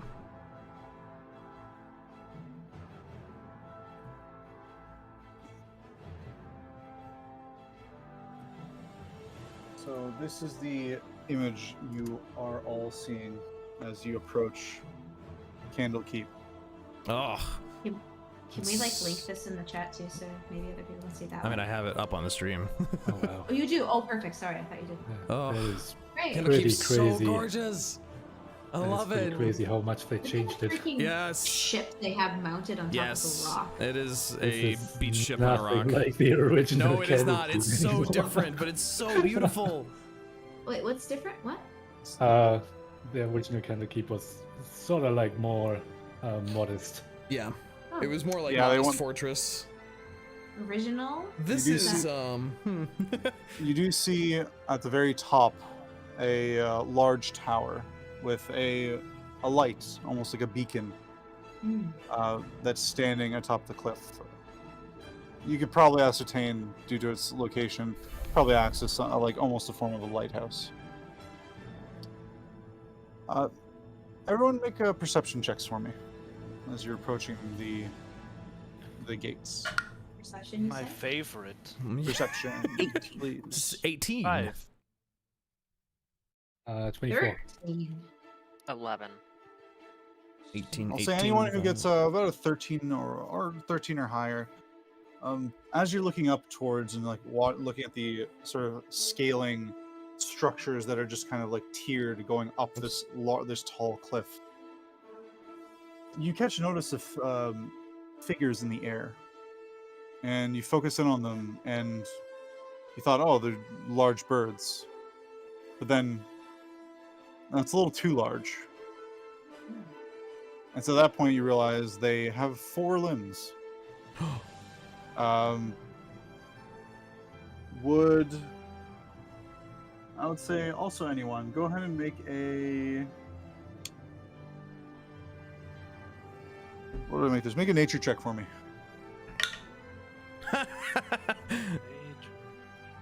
Seven. A dirty one. 4. A dirty one. 18. 19. Theraden, what'd you get? 4. 4. Okay, well, Kibnaak and Kleeck, you both recognize these as being griffins. Huh. Griffins. What are they doing here? Great, now we all know they're griffins. Griffins. What is a Beautiful. griffin? So, mix between I a don't even- bird and a cat, Just basically. A large bird. Think of like Front a... end will peck your eyes out, the back end will rip you to shreds. That's the most important takeaway, really. Looking up at these things, Gasz looks a little longing, maybe. But I don't think I've ever seen them. Well, feel like we're about to get up close and personal with a few of them if we stay here long enough. Can't avoid that. Or do you think they're going to come down? Oh, probably not. But, you know, if we are here, we'll probably see some up close. And as long as we don't cause any trouble in here, we won't have to worry about getting on their bad side. So at this point, Fisk speaks up. I would definitely recommend not getting on their bad side. There's a lot of powerful individuals here. It's putting it lightly. Trying to siege this place would be foolhardy. Are they guarding the place, or what are they doing here? Oh, it is very well guarded. It is one of No, the... The Griffins. Oh, the Griffins. Oh, I believe they use those for transportation for key individuals at times. They have Griffin mounts. They have like Griffin Dino- mounts. It's like Dinotopia and the Sky Bats. So, Rudeness a couple- is- a couple days ago, we saw this large creature flying towards maybe Candlekeep. Was it a griffin, maybe? Or was it far bigger than what we're From seeing? what you guys saw, the shadow was far too massive to be a griffin. It was the shadow of the wings of that whatever creature that was over the clouds that made it must have been enormous. When did we see that exactly again? That was on your 3rd day of travel. Yeah, a couple days ago. Okay. And it Or wasn't. sorry, I think it during- was. Yeah, it was your. Was it before or after the battle? It was Before. It was before. It was Okay. definitely before the battle. It was like a day before the battle. Okay. And we all saw that. It wasn't just like Sorry, one or 2 days before the battle. Oh yes. Oh well, I think it was Gasz who caught it. And then pointed it out to the and, rest but of us. then pointed it out, and everyone saw it. Okay. Cool.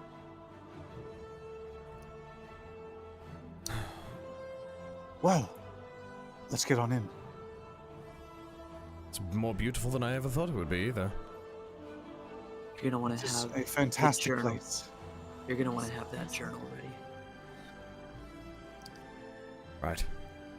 How do you even build? Rhea kind of like slows down now and kind of comes just up with her own horse, just riding beside the cart. This is quite the impressive fortress. It's more You've never impressive been on the here inside. before? I've never been here. No, we had some impressive structures in El Turil, but nothing like this. It definitely puts the monastery to shame, that's for sure. Is there a ship like on that other side over there? It looks like a vessel. There, as you guys kind of get close, the road kind of comes skirting near the cliff, and anyone who looks over, you would see down at the bottom of the cliff actually a decent-sized dock with a few vessels there.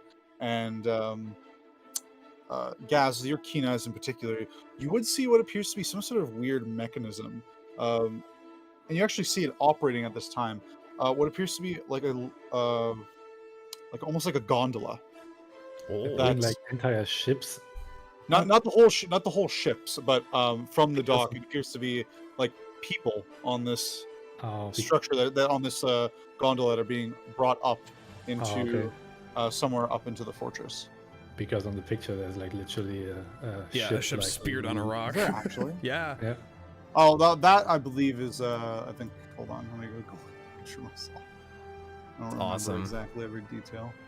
Honestly, you could probably just blame it on the spell plague or something. Oh, that's actually it's like a ship. It's like a ship wrecked on top of one of the walls of the tower. Yeah.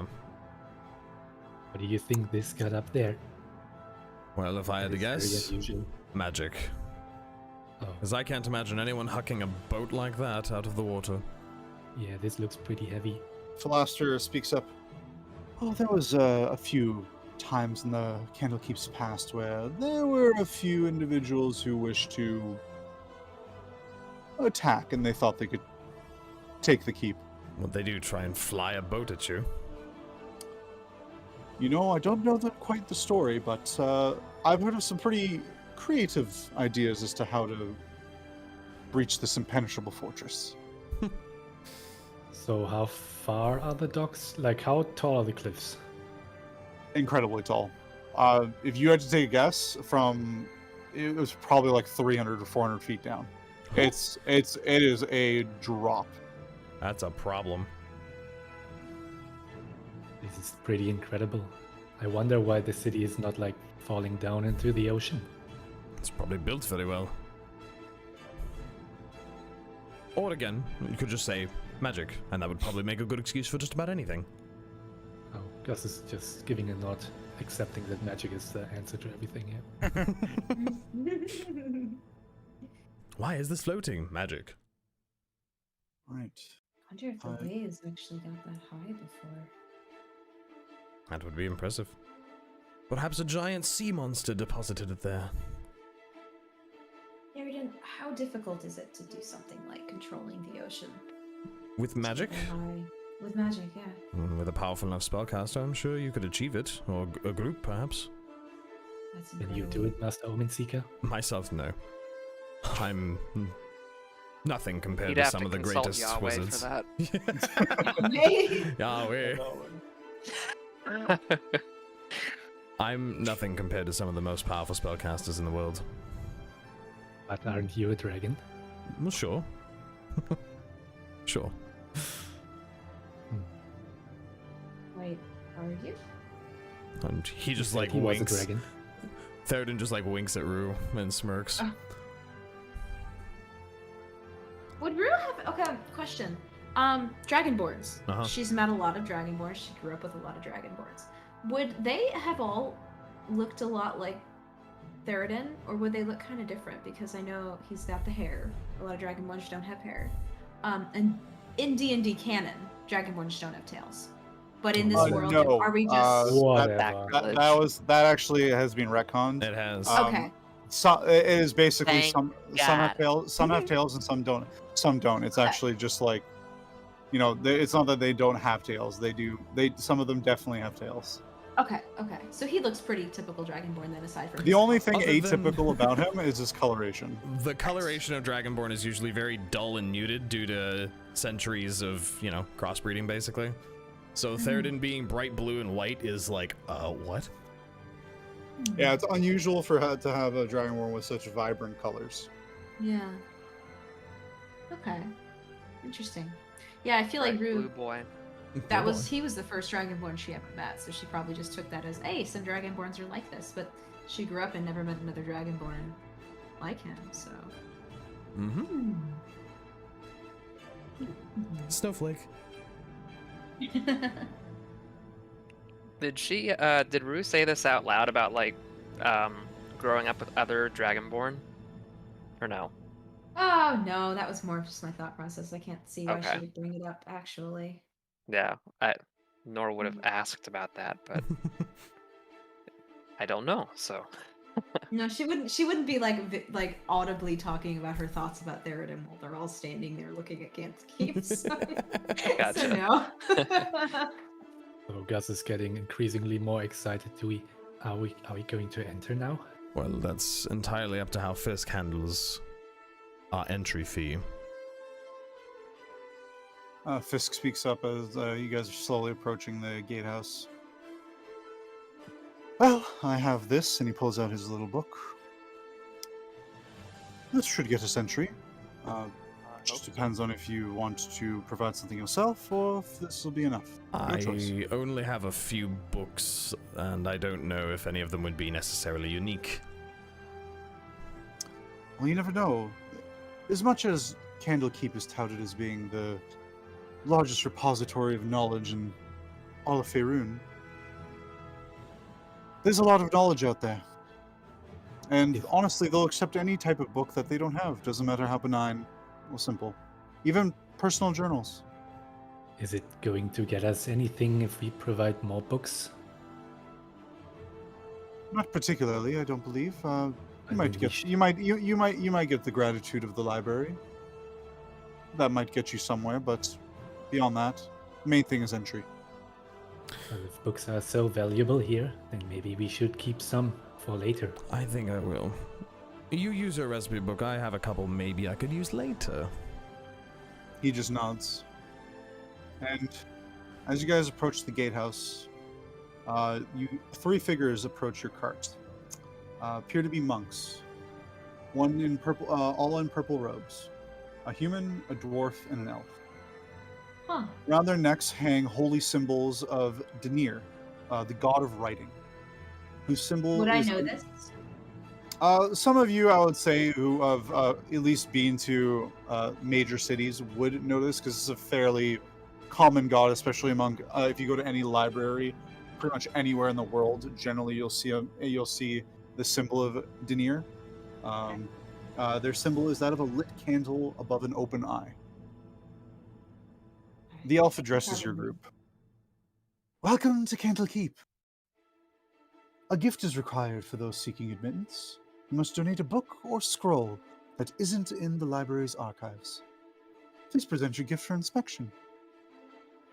Fisk, upon hearing this, just curtly nods and offers up his recipe book.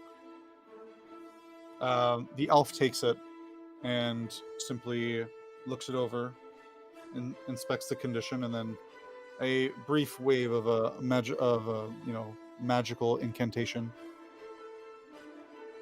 and then he just nods. Very good. You're all allowed in. Welcome to Candlekeep. And the gates, upon him finishing those words, just you hear like a slight shudder, and the gates crack open, and then they slowly open inwards. And you're allowed to proceed.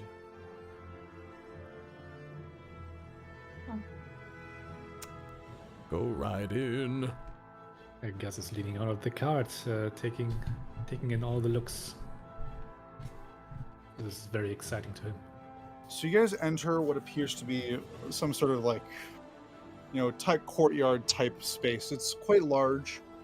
You do see other individuals milling about, and you see off to the right what appears to be a large stable, as well as numerous other carts parked, for lack of a better term, in and around it. To the left, you see what appears to be another larger structure. Most of it is like a low one story but tall, with sort of a larger two-story section to it towards the back of it. And you see a sign hanging over that, in just sort of nice flowing text reading, "The Hearth." Beyond that, you see stairs, countless stone staircases that just ascend steadily up the cliff and amongst other various structures deeper into the keep itself.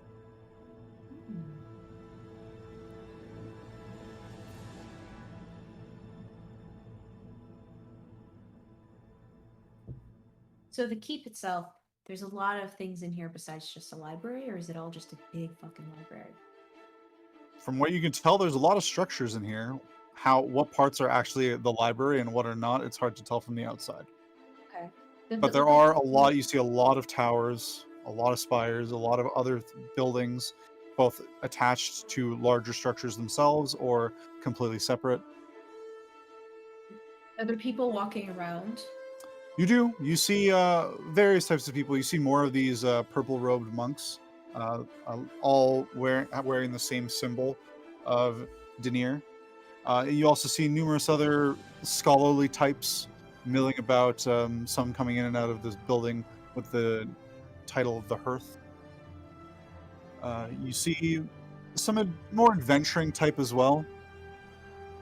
Some that look like, they've seen travel, a decent amount of travel, similar to yourselves. Okay. So fairly varied. And all sorts of races. You catch, well, I'd say still predominantly human, but you see a decent amount of elves and dwarves, an occasional dragonborn as well. So it would seem like the people who are here who aren't the monks, they don't live here, they're just visiting. You could probably, I'd say, ascertain that might be the case, yeah. I would say Theraden, you probably know of the party, know the most about this place. You would know that a lot of people travel here for knowledge, because it is the largest repository of knowledge in Faerun. If you need to know something and research it, or just out of curiosity, this is the place to go. Pretty much almost anything you could possibly want knowledge about is somewhere in this library, or in this keep. But likely not all, but some knowledge is quite dangerous, so not everything is accessible to just anybody, even if you gain admittance. It's definitely quite the hub, isn't it? All sorts come through here. Seems so. What do you think the monks do here? Well, likely they safeguard and organize the knowledge. That or study it, I assume. Or both. Probably they help people research things, or maybe some of them are specialized in certain topics, and they're the expert that they call when someone has a question about something. Do you think there is an expert for kobolds? Actually, probably. But, What was the name of the expert we're looking for, again? Philosophix speaks up. You would be looking for Silvira Savicus. She is the foremost head of, pretty much, foremost, I should say, scholar of the Nine Hells. seems like the right person to talk to about the little thing that we have. Are we to meet her She is immediately, very or- excited to see it. Are we to go meet her immediately then? Who can I ask about that green stone thingy here? Well, there's many people here of various specializations. I'm sure that if you look, you could probably find somebody who could help you identify it. Let's take care of the cube But- first. If you're wishing to go speak with Silvira, then we can go right now, or if you wish, we can rest for a moment. Your call. I personally have a lot of things here that I'm curious about. Okay. I've been traveling a lot to get here, and I presume I wish to waste no time. If the rules are the same as last time I was here, we have a few days before they would ask us to leave. We could go check in with our expert and then take a few days to study, because it seems we've got more questions than just the Nine Hells. Oh, trust me, I have a list, and he just taps a finger on one of his books on his hip. I've been waiting for this Alright, moment for a well. while. if you're all ready, then why don't we have the cart dealt with over at the stable, and let's go find Silvira. Yes, please.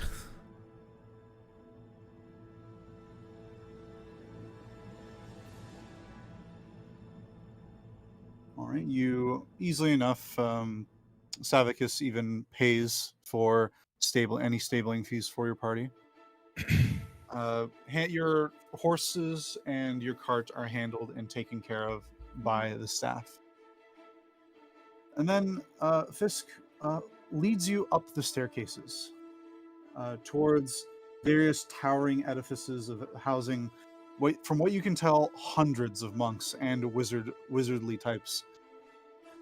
Theraden, you peeking through some windows, through some buildings, you can see just endless rows of thousands of books and scrolls as you meander through the keep. Occasionally, Fisk will stop and ask one of the monks for directions.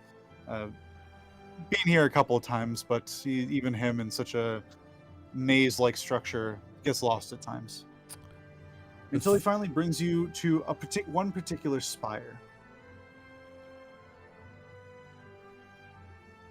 You see the walls of a circular tower that are punctuated by arched windows that are all currently shuttered. He comes up to he enters the tower, which is just an open archway, and goes up a set of stairs, finally leading to a large wooden door. And he just makes a light tap. Silvira, it's us. I brought them. And wordlessly, the door just opens. Inside, you see a room with bookcases filled with eldritch volumes that stand between the shuttered windows, while tables in the center of the room are crowded with specimen jars, alchemical equipment, and other clutter. Engraved into the floor of the chamber, you see a 9-pointed star. And there you see a middle-aged tiefling, dressed in wizardly robes, standing by a window, caught in the what appears to be a moment of intense contemplation. Perched on the corner of the table near her is what appears to be a spindly little demon with a warty green skin, buggy eyes, and thin black horns, and a whip-like tail. She turns, as a clearly female. I can't tell you how pleased I am to see you all. Let's see what you've brought for me. And she turns and walks towards you into the center of the table. I am Silvira Savicus, foremost scholar of the Nine Hells. It's wonderful to meet you. I'm honored, honestly, to be in such a wonderful place. Here, and he'll pull up the chest and go about unlocking it and setting it on the table. My name's Theraden Zithraka. I'm an omen seeker of the Eastern Provincial Monster Hunters Guild. It's amazing to be in this beautiful place. Familiar with them. Are Very you? good. Is this your first time in Candlekeep? Well, yes, it's my first time out west, actually. Well, I certainly hope you enjoy your stay. Can't be worse than what I've just come from. And the rest of you? And she kind of looks over the rest of the party. I'm Rue. I come from the Prismatic Haven Monastery. It's my honor to meet you. She nods. Looks.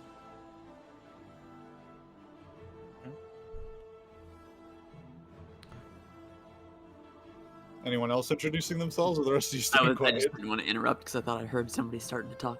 Kleeck will give kind of a small salute and say, my name's Kleeck. I've been here before. You may remember perhaps a somewhat rowdy night or two down at the inn. It's been some time since I've been here, though. Was that you? Oh. Different profession. You were quite the bard. Word gets around. Definitely looking differently, but We all change in some ways as time goes on.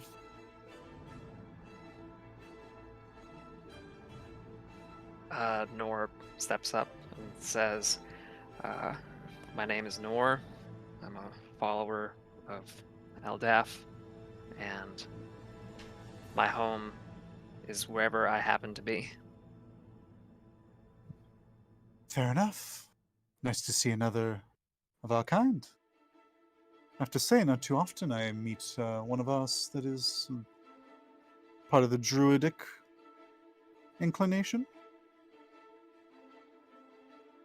It's definitely a rare thing. And who is this companion of yours? And he eyes the... What would you call it, Crucible? Is it different? It's different from what you guys have seen. So this, I will say, it's a fairly common fiend, especially from any of you magic types, as this is a common familiar chosen by some wizards. It is known as a quasit. And Silvera speaks up. Ah, that's Jezebel. She keeps my life with just enough mischief and chaos in it to keep it interesting. Sometimes it gets boring here with all the dusty old volumes and... Well, you know. Why'd you choose a quasit? A little bit of chaos, a little bit of fun. Plus, infernal heritage, you know. Well, fair. And he'll snap his fingers and make Aura appear on his shoulder. I chose a bird. Faye. Ah, a good choice. Very pretty, too. Isn't she? So, if nobody's going to introduce themselves anymore, Gasz is going to step up and just says, my name is not Gasz such, but you can call me Gasz. I am not from anywhere, I think. Well, you're definitely from somewhere. She kind of like kneels down to like your height. And nice to meet you. And she kind of outstretches her hands and offers you a handshake. Reluctantly, shakes her hand. And then her eyes fall on Kib. Well, yeah, usually I probably, out of respect, I would probably introduce myself, yeah. Yeah, well, I'm Kibnaak. Sword for hire, most of the time. I don't think I'd want to get on the end of your weapon, that's for sure. She kind of eyes the big axe you have sheathed. Well, it's nice to meet you all. Philaster had sent word ahead of time that you were coming. Oh, good. You have a pair of artifacts of interest. Well, we recently, sort of... one. We have one. We have one now. Yeah. She just kind of like, she kind of just, nods and like looking expectantly as if, expecting an explanation. We sort of were attacked on the way here. And Was it by chance by the... As I'm struggling to find the name for a moment. Was it perhaps by a group known as the Knights of the Shield? I don't believe we They didn't gathered their exactly name. Tell us their name. They just kind of... He walked up and started slinging spells, so... Ah, then probably not them. Magic is not their MO. This individual was fairly powerful and summoned quite a number of devils to his side to combat us. And She immediately narrows her eyes at that. Devils. Several. He had pretty good control and nearly tore us to shreds. And he took the shield. You all appear to be alive. I'm assuming they made way with the shield. Yes, unfortunately. Barely. Fortunately, yes. But we still have She this. She just nods, and then as soon as you pull out the puzzle box, her eyes immediately dart to it, and she almost instinctually like reaches out towards it quickly, but then stops herself. Apologies, I get excited sometimes with things like this. I know exactly how that feels. Yeah, here you go. Gasz is just mentioning, be very careful with it. It did hurt me quite a bit when I tried to open it. Yes, these things have a tendency to be designed to make sure that unwanted eyes don't see its contents. And if they should fail to open it, then they will likely be dead afterwards. Did you try to open it? I did. I can tell you what I did. I remembered it. So you don't do it. If you remember, then that would be helpful. So Gasz is... I'm impressed you're still alive, to be honest. Yes, me too. I was saved. I think otherwise I would have probably not be here. So Gasz is just like telling her the move he did back then, and the way he manipulated the puzzle mechanisms as good as he can remember. Perfect.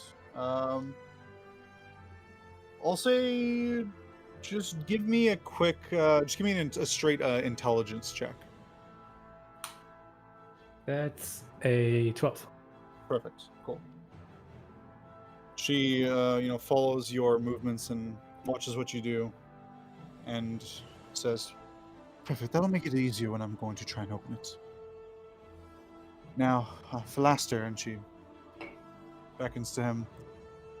He informed me of what happened in Baldur's Gate regarding Thalomra Venthamper and her family, and Thavius Krieg, the now ex-leader of Elturel.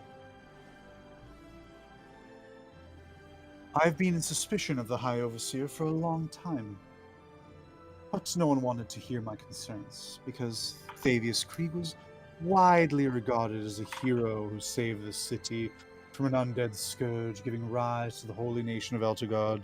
And she kind of rolls her eyes at this.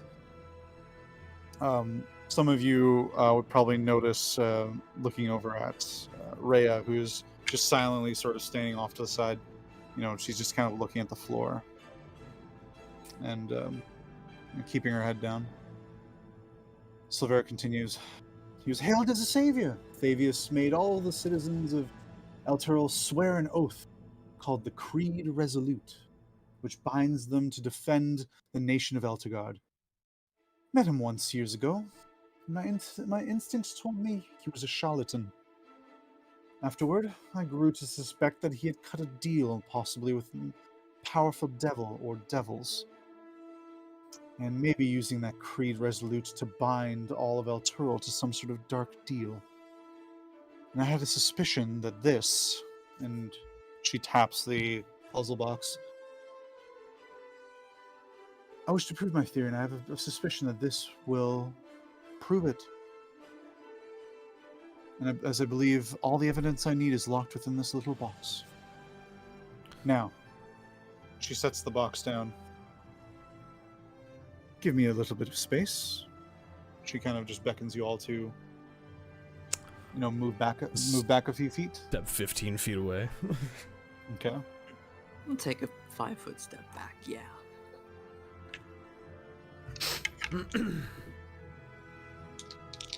She's going to get advantage thanks to Gaz's assistance. Yay. Double one. I'll Double try one. to look exactly what she's doing and memorize it. Okay.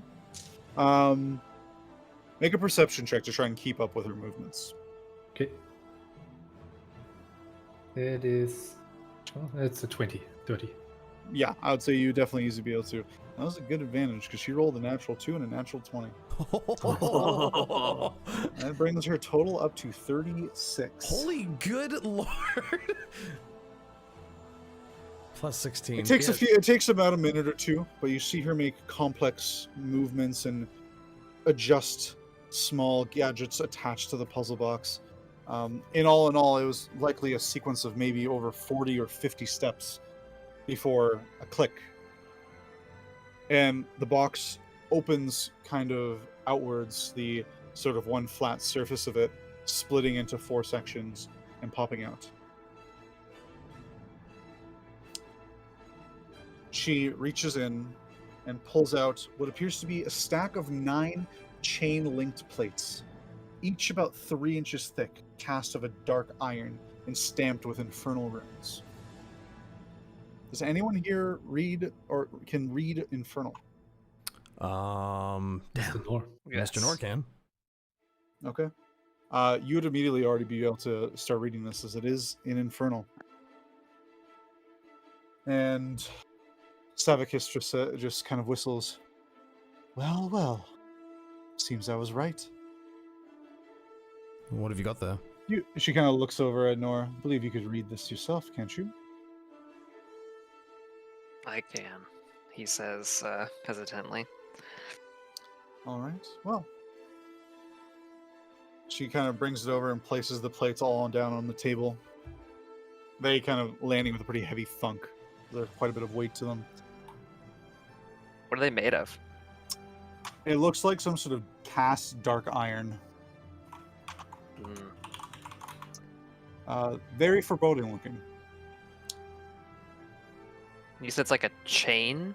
It is. It's a link of. It's like a chain, a long chain with 9 plates attached to it. And each of those plates are of a dark cast iron, and they read from top to bottom.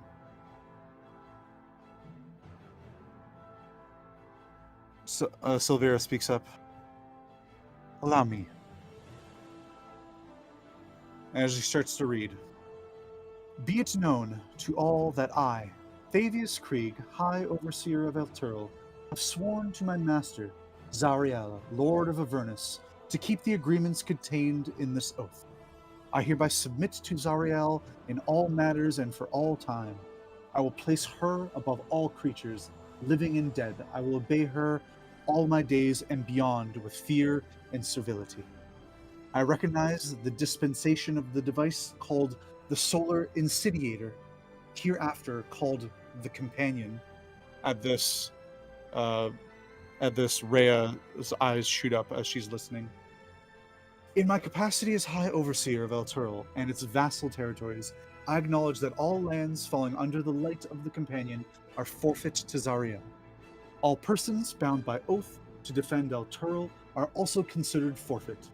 I further recognize that this dispensation will last 50 years, after which the Companion will return whence it came, taking Elturel and its oath-bound defenders with it, if it is Zariel's wish. All this is my everlasting pledge.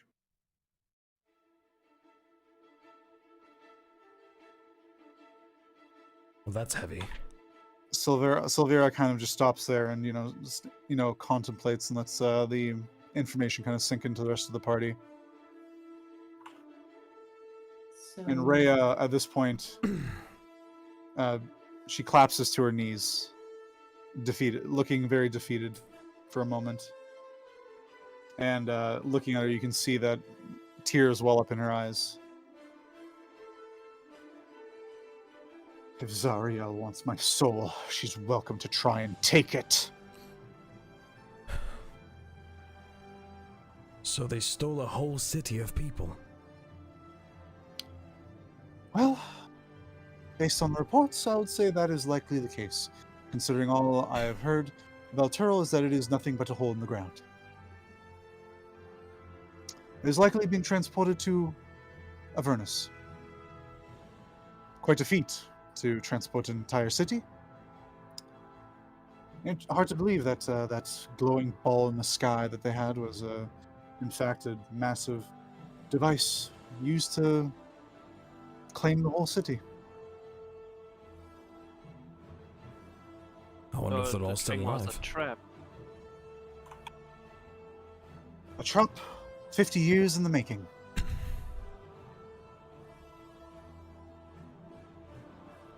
So he made a deal with the devil. And now the city's gone. Made a deal with Zariel herself, the Archduke of Avernus. Rhea, at this point, she's just kind of just lying, just sitting there on the floor, kind of just shaking her head, just taking it all in. She already had her doubts, clearly, about with the revelation that Thavius Krieg was corrupt, but she clearly never imagined this. Severa turns and looks at Rhea. I take it you're from El Turo. Hellrider? She looks up. Yes, I am. I'm bound by the same creed as everyone else.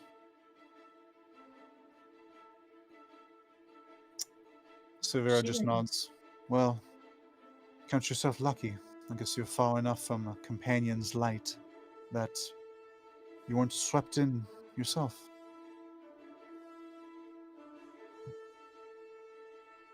Will Zariel's forces try to come for us? Unlikely. I doubt one individual. I'm sure there's more, honestly, that weren't near enough the city to be swept up into it. Why would she To want what a whole purpose? city? To what purpose, I don't know. Whatever it is, it's not good. That many souls, that's a lot of power. Everything that we've stumbled across has led to Zariel so far. From Lady Van Thamper in her little underground ritual region, talking about her, and Thavius, and the whole city's actually gone into the hells. She just nods and kind of takes the plates and puts them back into the puzzle box. Just pushes it aside. Now, that shield that you lost. Do you know what it is? We never got far enough to figure can out take a exactly guess. what it was. He's a talkative annoyance, is what he is. Did tell us his name. Ah, what name would that be? Theraden unclipping his book. Gonyal. Yeah, I literally just flipped to the page, okay? Yeah. He's gone, yo. He's gone, y'all. He's gone, y'all. His name Oh was my Gone, God, y'all, never- and he didn't even pick is up on that. gone, y'all. Please let that be canon. I mean, want that. Theraden's very dad jokey, so if anyone's gonna Its do it, name is actually Gargath. Argoth. It tends to like to use false names. The shield is known as the Shield of the Hidden Lord.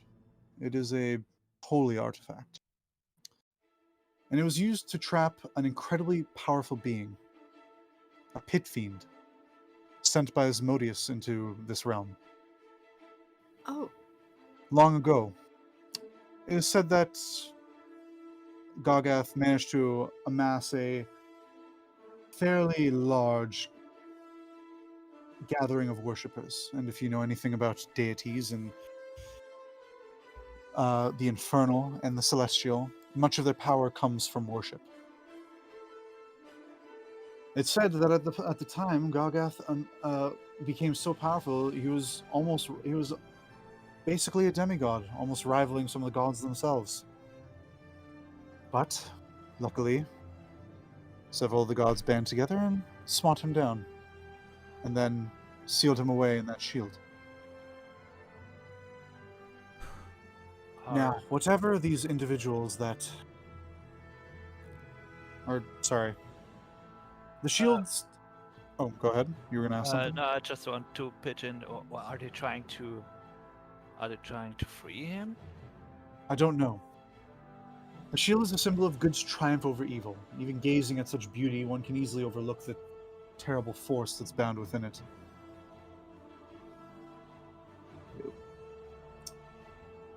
The shield has the power to corrupt everything around it, as the prison that has held Gargath for so many centuries is likely faded a bit. Even just proximity to it can corrupt those around it. Probably part of the reason why Baldur's Gate is such a cesspit. It's been there for some 100 years or so. Under the care of the Hune family. Doubtless they'll also want it back. Well, good luck to them. Seems that whoever took it's got a little bit more power than they do. I've got a small side question. This would probably never come up, but let's say that an individual had the shield and attuned to it. Would there be any lasting effects? You said pit fiend, correct? Correct. Would there be any lasting effects? I don't know exactly what a pit Unlikely. fiend... If you attuned to the shield and you'd used it, you're likely fine. Gargath could have attempted to control you, but if it didn't, or it failed to do so, then you're fine. It's a good thing none of us did that. That could have been disastrous. Yeah. It's an artifact that needs to be locked away, and must be kept away from easily corruptible souls. That's the first thing you've said that I actually very much enjoy. Unfortunately, now that it's been lost to who knows what, I am troubled as to what they intend to do with it. Freeing Gargath, to be honest, wouldn't make much of a difference. There's many other far more powerful beings than him out there. So they must want something else. Possibly knowledge. I don't know what knowledge he would have that another pit fiend, for example, wouldn't be able to be easier to acquire than the shield.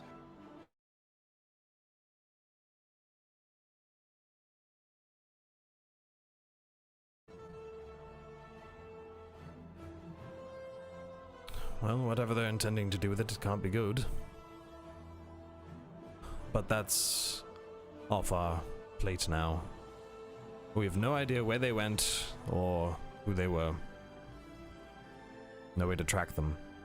They magically teleported away. Maybe they teleported straight back to the Hells or something. Who knows? That would be a good guess, as that is where Gargath originated from. If there was a way to break him from his prison, it would be there. To be honest, any number of powerful fiends could probably do it. Any of the Archdukes, certainly. Zariel, or Asmodeus himself.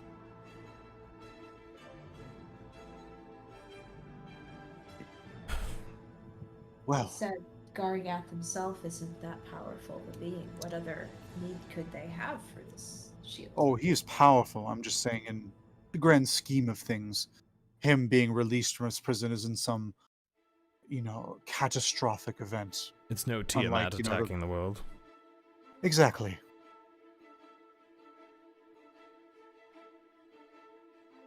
Still But would it be makes me bad. wonder what these individuals could possibly want with him. A blue tiefling. Nor says, suddenly, a blue tiefling was leading the assault against us. Does that ring any bells?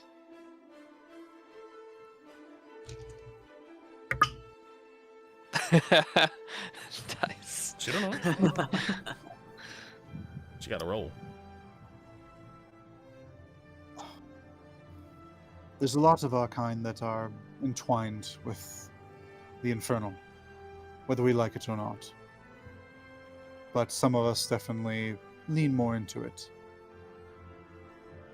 There's nothing wrong with our legacy. We are our own people. But it's not uncommon that one of ours would be after such a creature. A pit fiend would make a powerful ally for an individual. As to who it was, I have no idea. Could be any number of dastardly warlocks or other worshippers of any of the Archdukes. Didn't Theraden actually recognize that it was a warlock? Or no? You I could, forgot. yeah, you could ascertain that like the particular spell they use, Eldritch Blast. That is a fairly common spell that is used by warlocks. Okay. It's not like incredibly well known, but Theraden would probably know that warlocks' powers are usually granted to them by a patron, some sort of higher being that gives them their powers in order to conduct whatever it is their patron wishes them to do.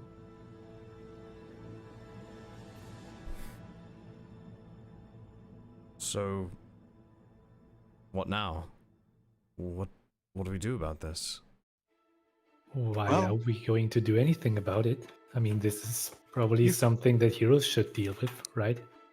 You've already provided me with plenty of information that I could probably bring this up with the Lords of the Lords Alliance and probably get someone on it. But to be honest, I do know that a fair number of our more well-renowned help is busy.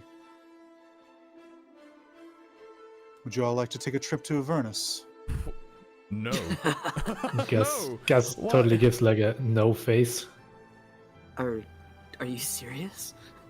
Rhea Yes. immediately stands up and steps forward. I will go. Well, you can't just expect us to, teleport into hell and retrieve a city. That's absolutely insane. I've had known adventures to go on far wilder terms. But it's up to you. You are by no means obligated. There's a city in need, and there's people, innocent people, that are likely going to be sacrificed to some nefarious plan, and it may cause some very, very possibly some ripples here in the material plane. How could we ever hope to triumph over the power of Avernus? Sometimes it just takes the right people at the right place at the right time. Oh, that's vague. The right payment. I was looking for some more specific information. Well, I will say that you are a very capable group if you've already managed to come this far, and you've already tasseled with a few of the infernal. We couldn't even keep the shield safe. To be fair, he was a very powerful spellcaster. Exactly. I'm sure Hell has a lot more to put up against us than just one warlock and some devils. But she is right. There are This- some we're talking there are about... some terrifying individuals in Avernus, and anywhere in the Nine Hells. But it's not that bad. I've been a couple of times myself. And why don't you go?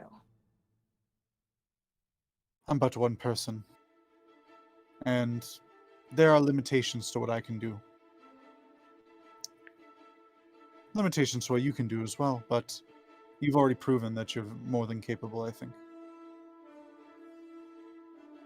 Why don't you think it over? I will say, Ocho has already been gone for about almost 10 days now. I don't know what the plan is regarding it, but I wouldn't, if you do plan on going, I wouldn't dally too much longer. I also hear the Grand Duke of Baldur's Gate is missing. His last seen there. Likely got transported with the city. I'm sure, and she kind of looks over at Kleeck. Sure, your higher ups probably asked you to keep an eye out for him. They did, but I'm doing this of my own accord, not for the Flaming Fists. Of course. I already know my answer. I'll go. I'm not thrilled about it, but I'll go. But we may need to do perhaps a bit of research before we just dive into Avernus. You're in the best place in all the realms for that. I want to give you the day. It's still very early. Tomorrow, I'll make the necessary arrangements. I To did do mean what? to ask. Is Well, to get you to Avernus, of course. oh dear. I don't know about that. This sounds like something a hero should deal with, and not we. Who says you're not heroes? I don't think that we look like heroes. I think we do. Not all heroes wear capes. Hey. Just doesn't understand what she means with that. That's a good yeah. Theraden just kind of pipes up and is like, I did not intend to go to... My entire point of coming here was to do research on other topics. You can still do those. You can still do that research while you're here. Besides, I'm sure that as she kind of looks you over, eyes kind of falling on your bandaged arms, I have a feeling that what you're looking to research is not easily accessible. That's kind of why I'm here. Even here, you might struggle to find the necessary information. And be But- better than nothing. I'm sure that heroes venturing off into the Nine Hells to save a city would probably get a little bit more access to some of the more guarded secrets of the library. Oh, you are trying to strike a very hard bargain.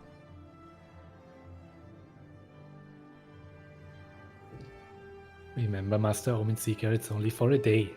How much can you read in a day? You don't know how to speed read, do you? I can read pretty fast. Well, then you should know how much you can read in a day. Probably not maybe a book. The library is quite well organized. You could find what you need pretty quickly if you know where to look. And if you And help, ask for the right help. yes, if I had help from the library, I'd probably be able to come up with stuff really fast.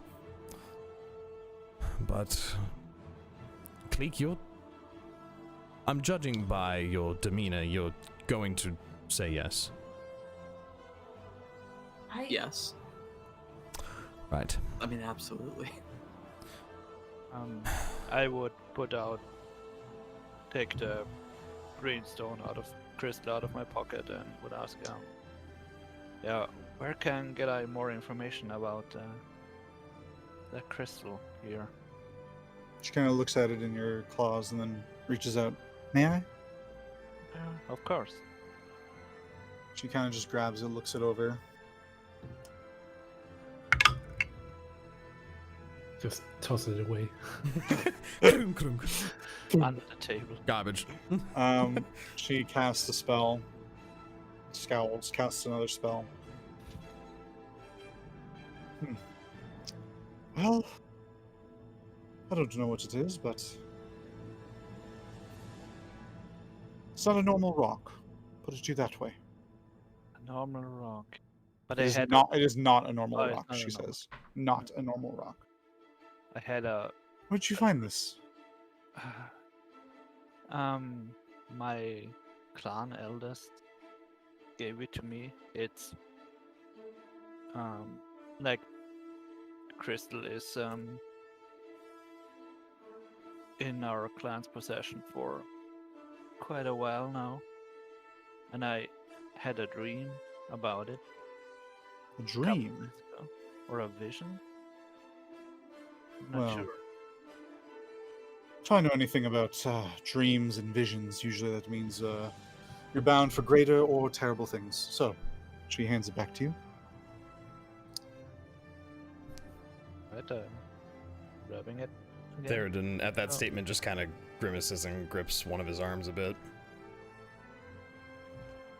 So, but where could I? You could try looking through the library yourself, or there may be individuals there that are more specialized in artifacts or magical rocks. It's not really my forte. But who might that be? I'm not familiar with all the hundreds and thousands of scholars here. Ah. Look around. Uh, I'll start in the library. Hold on.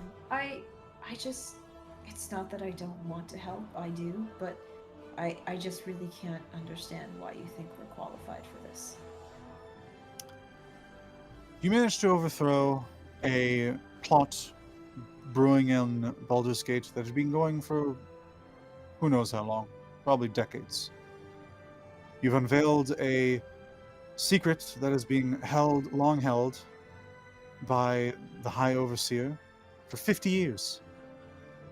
You fought numerous foul devils and cultists, I'm sure, aplenty. To be honest, there's no one that I could think of immediately that would be able to assist. And this is a bit of a time-sensitive situation, I have a feeling. So, if anyone is going to be able to do it, it would be your group. Right Otherwise, place at the I'm right sure time. we could find. I'm sure another one could be found, but not in a timely manner. It would help a lot if you could just let us know what exactly concretely we're doing besides going into hell to save a city. That's about it. Honestly, even if you can't save the city itself, at least discover what Zariel's plan for the city and its denizens are. If you can at least ascertain that and return, and to provide to let me or any other, high-ranking individual what's going on, that would deeply help, and then possibly a much more larger effort could be put towards it. To be honest, if I even brought this information before the Lord's Alliance, they'd probably brush it off. They would They tend to be too busy amongst their own politics. They would ignore tens of thousands of people nearly dying or being dead. It's not their people, so it's not their problem. Even if it very much could very well be. You'd think they would have learned after Tiamat, but old habits die hard.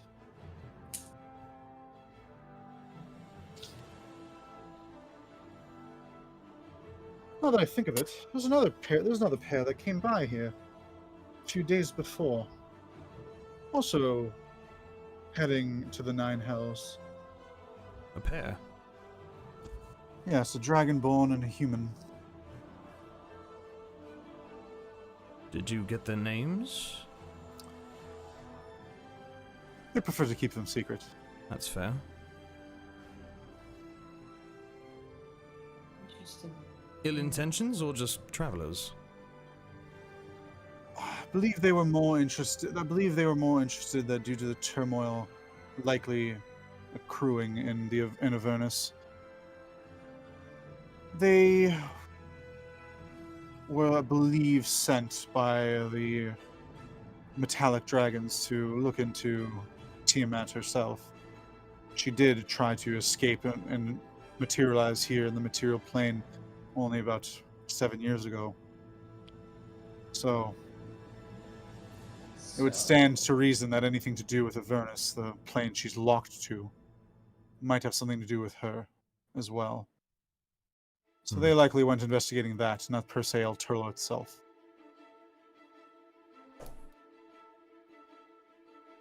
I mean, we did run into a couple of cultists of Tiamat.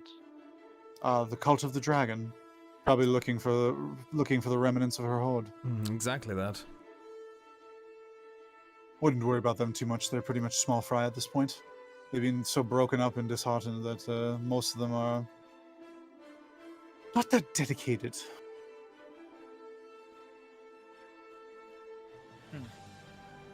Well,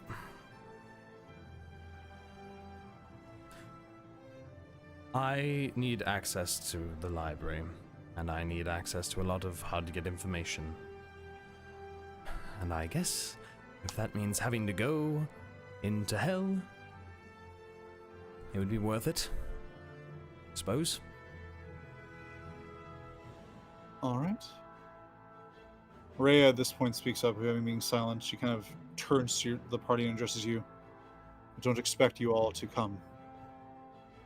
You've already done so much for me. If there are... But this is my home. I have to go. There are thousands of innocent people who might be getting killed or tortured or tormented as we speak, and I won't stand for that. As much She as just I nods. have no interest in going to the hells, people are in need. It stands within my code that I should try and help in some way. Syria just kind of looks at the rest of the party who hasn't made a decision yet.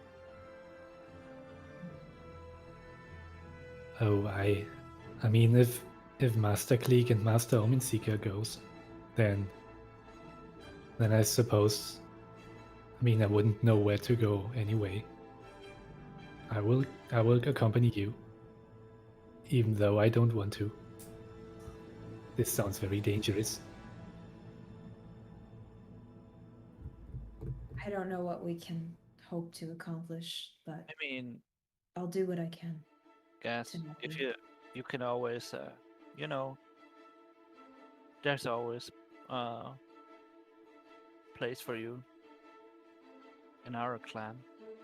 Do you want to go, Kip, into hell? I mean, I don't know, but if I'm getting paid for it, yeah. I will say Maybe. that Avernus is home to much treasure. It is what appeals to many people to go there. Otherwise, why would you bother? Dreadful place. And Not that Rue, bad though. Rue, Well, just my think about it. interest is definitely peaked now. And Rue, just think about it. If you wanted a way for the Harpers to notice you, Yeah. bit of a tall order, but I bet they'd be all over you. She kind of overhears that. Oh, looking to join the Hoppers. Well, I do have a few contacts. I can definitely let them know. And I would say definitely someone willing to travel into Avernus for the betterment of the city would be a pretty good opener to break the ice with them. They don't just let anyone join their ranks.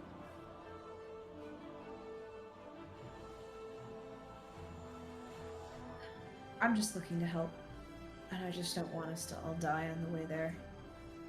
I'll do what I can. No? Nor has not seemed to like this discussion of hell. You're the last one. You want to come on an adventure? He's kind of Peer pressure. he's been kind of like staring at the floor, like listening to all this and rolling over options in his head. And after everybody speaks, he says, "There's no place wait, how do I say this? There's no worse place to be, and I would go under no circumstances, except for you all. I will do what I can, if we must go." Well, I imagine the Abyss is probably worse than the Hells. The Abyss? Oh, it's the home of demons and other strange beings. A new follower. What It's... does that have to do with anything? Well, he was just saying I Quite- can't imagine a worse place. Well, it just so happens it's quite intrinsically tied to the Nine Hells themselves. A little known fact, or misconception, I should say. Devils and demons are two very different things. Devils and the Nine Hells represent lawful and very orderly evil, whereas the Abyss stands for nothing but chaos. Currently, the two are in a blood war, have been for a millennia. At a stalemate at the moment. You'll probably see quite a bit of it while you're there in the Avernus. Avernus used to be quite the paradise, in fact, before it was turned into a battleground. Paradise. Well, it is what it was used to entice souls to leave their sides of their gods that they were following in order to attract them to the hells with pleasantries and promises of whatever it is the souls desired most. So it was designed to look like a paradise, but it is anything but anymore.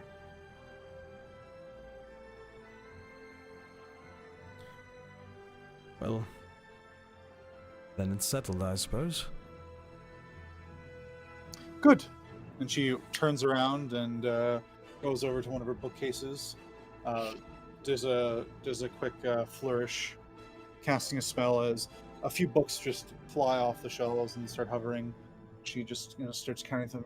No, not that one. Ah, there it is. And she pulls out a scroll and brings it over the table. Might be needing this. Only one in Candlekeep. So make good use of it. And she unfurls it to reveal a map. Oh. 1 second. Yeah. Alright. The map might not be entirely reliable. Its creator went mad making it. But it is the closest thing you're going to get to any sort of help traversing Avernus. As I will go grab it, and I'm going to be putting it in info as well. Oh man. You guys are getting a map Handouts. of Avernus. Let me just make sure I got the right one, so I don't give you the one with all of the words on it. Okay, good. No. Just, hand it over. It's fine. Why does it say final boss in the top right with the river of blood sands? Why does it say go here to finish the campaign? Very cool. I like it. That's metal. It's a cool drawing. It's a cool map. There's a little skull in the top left corner. There's a little thingy there. It's great. Where's the Doomslayer when we need him? Volcano going on there. It 100% just looks like a Doom level. When the Doom music kicks in. Well, I suppose having a map of hell would be a boon. The only one in Candlekeep. Should hopefully help. Traversing Avernus is a interesting experience. You'll see it. You'll find out when you get there. It's hard to explain. The map should help you at least figure out a general direction of which way you want to go. Just keep in mind, it is unreliable and not 100% accurate. I see. I guess I'll take it and Now, roll it up then. I believe some of you wish to make use of our library. Yes, please. I will make the necessary arrangements, let you have access to almost all of it. I will also make arrangements to have room and board arranged. 3 rooms enough? 2 beds each? Sounds about right. Or, sorry, 4. Counted 7, so, with Rhea. Free of charge. Why don't you go rest up? Well, enjoy a drink at the hearth. Is it all inclusive? We're saving the world right now or something. The hearth will charge you, but room and board are compliments of me. And If you need anything else, or have any other questions, let me know. Well, and if one was not per se interested in food and drink at the moment and really wanted to read books, could he do that now? You want to go right away? I have traveled for months to come here. Fair enough. Then let me just tidy up a little bit here and I'll take you myself. Oh, I join as well. I guess just joins Theraden. If we only have a day, I suppose research would be better. Yeah, I'll come. Does everyone want to just go do research first? Yep. Okay. Thought we'd have a couple days. First Book researching, party. then carousing. Book party. Getting really party. drunk before going to hell. Yeah, we're gonna book party and then we're gonna get smashed. So about the library, is it like is it in alphabetical order or is it Are you asking this in character or out of character? out of character, or is it in? I'm going to just streamline this because I don't want us to take like an hour doing research. Mhm. So I'm just going to ask you, what do you want to know about? I'm going to make you make a roll, and I'm going to give you information about it. Neato. That's about it. So, is there anything else you guys want to do before you do that? Sorry? Can we do this after a break? Yeah, so we can take a break now. Try to make it really quick because I do have to finish at like 3 because then I have to go to work. I Okay. really, because we're really close to the end of the act. And I really want to get to it. Gotta get to Act 2. Okay. But I know that there's lots of roleplay that wants to happen, and I don't want to like take away from that. If But it you would want, be you can limit like everybody to just one research topic or something. I probably have. I 5. probably will. There'll be like one. Yeah, like pick one thing you really like to research, and then we'll go from there. Okay. That sounds good. Well, gee, that there's stuff I wanted to research, but now that we're going to Avernus, there's other stuff I want to research. No, you have to pick one. But what if I have 9 things written down? Like if some of them may bleed into each other. Anyways, Yes, so they will. Anyway. go take your breaks. We'll be back in. We'll say by 10 after. Please come promptly, because I will probably start right at 10 after anyways. Even if not everyone is here, because I'm just gonna start by doing research anyways. Okay. So We'll be See ya. back. be back in a bit.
I've been I have- here. I forgot to unmute I have my myself. research in mind. Okay. Well, we're back. Are we back? We're back? back. Cool, we're back. All right. Book reading time. So, Yeah. Silvira takes you all to the main library, which is, as you enter it, is just this massive, sprawling building with just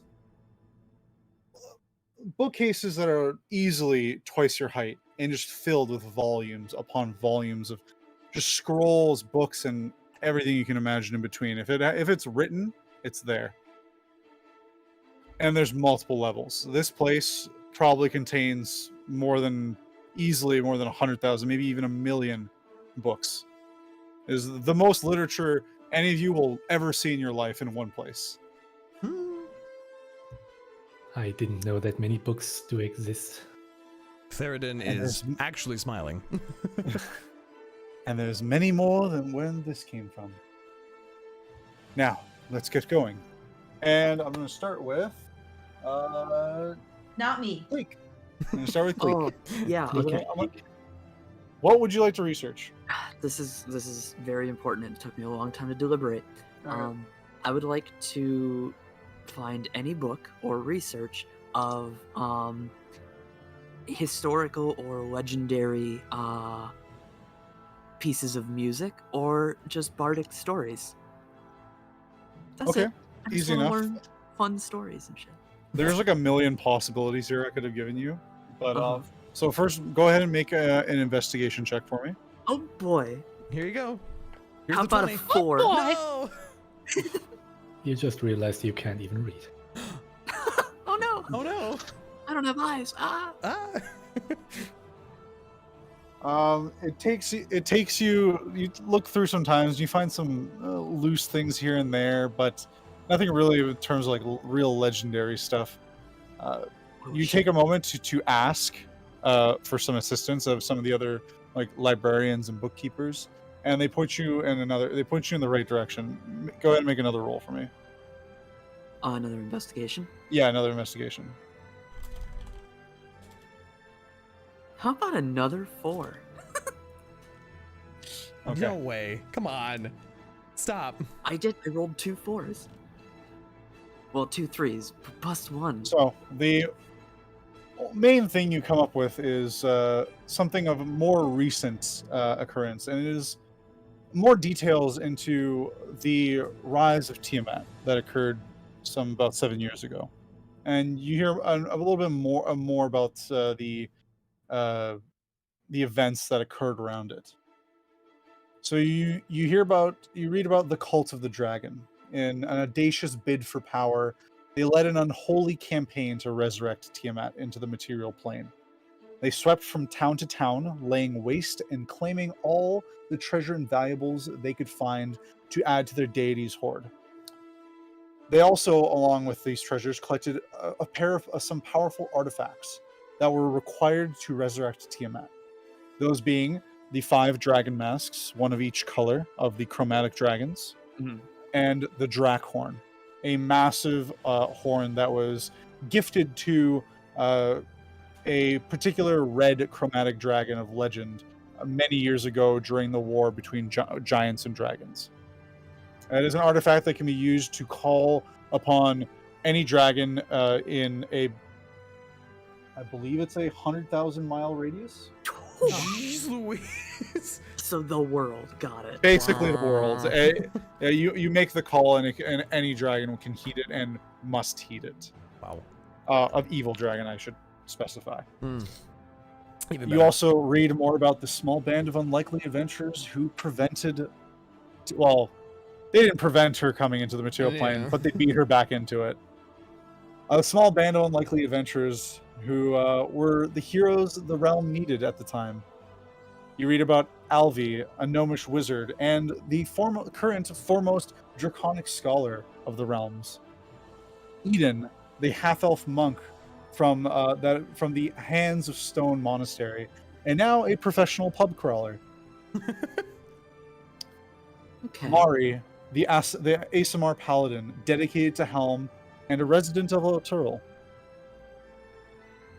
You have Oh. Prosh Reshrald, a human fighter who was captured by the cult of the dragon during a raid on his village and was experimented on and afflicted with a malign draconic curse. Welby Stonebridge, a halfling bard, who was a restaurant/tavern owner, who lives in Baraghost, a town actually not far from Candlekeep. And started after the adventure started. His adventure started a franchise of Stonebridge taverns, which are located across all major cities on the Sword Coast. And then finally, Pabble, a spell thief kobold, who was originally part of the Cult of the Dragon's hordes of minions, but was captured early on in their campaign by Prosh, who had a soft spot for them. Eventually, Pabble became a distinguished member of the group and even was the one who struck the final blow against the god of dragons herself. It's a good baby. And you actually hear that this band was a traveling music group, and they were known as Pabble's Pebbles. Yeah! Holy shit. And you learn about some of their songs that they would play as they traveled from place to place, in search of any place the Cult of the Dragon was working their operations and trying to thwart them. I'm spending the rest of my time trying to learn and memorize those fucking songs. Hell yeah. Also, did you say the horn? How many miles? Like, it's like a bajillion. I don't remember exactly. It's basically the entire world, like the entire planet of Toriel. Yeah, 10,000 miles. Yeah. Yeah, so something ridiculous like that. Because I looked it up, and yeah, Toriel is 10,000 miles. Yeah, Yikes. so it's 10,000 miles. Jeez Louise. Holy shit! So if I you call it, summon it could, Pabble.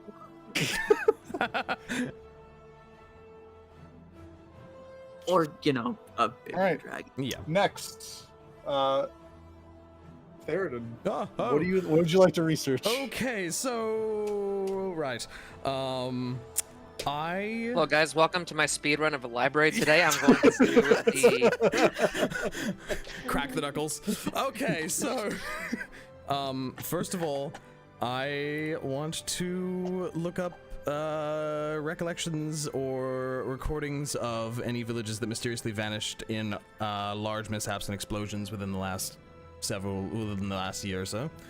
Specifically that? Specifically that, but also and I would probably have to get some of the librarians to have a look at the sigil that I have, or the piece of cloth that I have with that marking that doesn't match any other known cults, and see if I'll they say can you have find to pick anything. one or the other for now, and we'll cult. see how well you roll.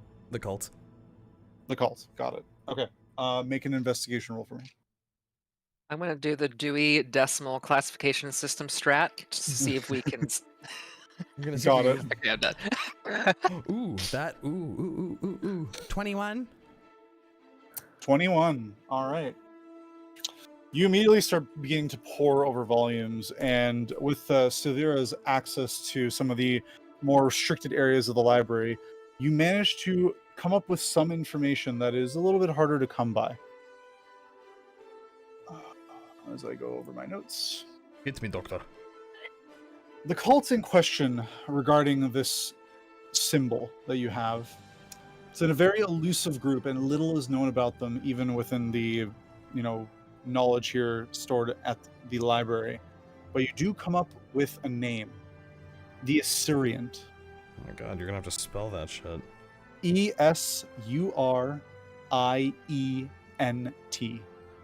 Okay. They're hard to track down and rarely seen, but you find that whenever they've been sighted in an area, it often correlates with disappearances of individuals. Usually not in mass, but a unusually large number of disappearances at the time. Because you're so thorough, you do cross-reference some of the dates and the disappearances, and notice that a few of the, using essentially like basically news clippings, you find that a number of the disappearances, a majority of them are followers of various gods. None, like not any one in specific, just all sorts of all sorts of worshippers of various gods and deities. Yeah. And that is what you find with that Nothing roll. they don't have. Oh my god, so unknown, bastards. They are hard to track down. Even that information is pretty limited. Yep. But there's a name. That's But really you what have a name, needed. the Assyrian.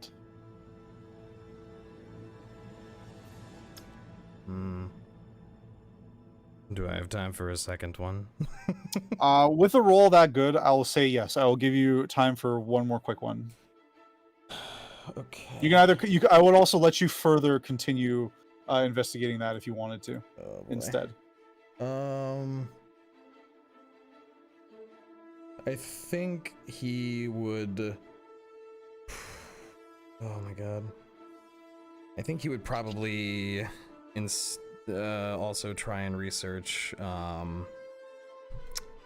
the series of hallucinations and dreams that he's been having, and see if there's any relation to the scars on his arms, to possessions or other creatures. Okay.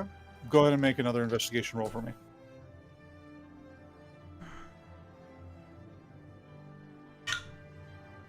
Ooh, even better.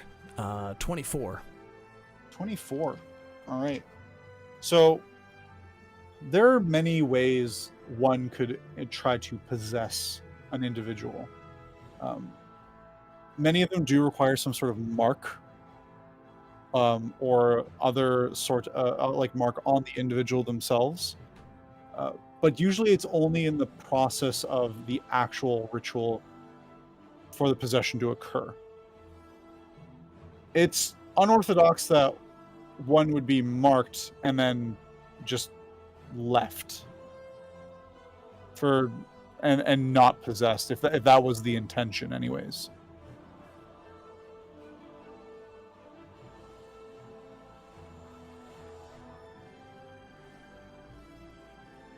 Mm-hmm.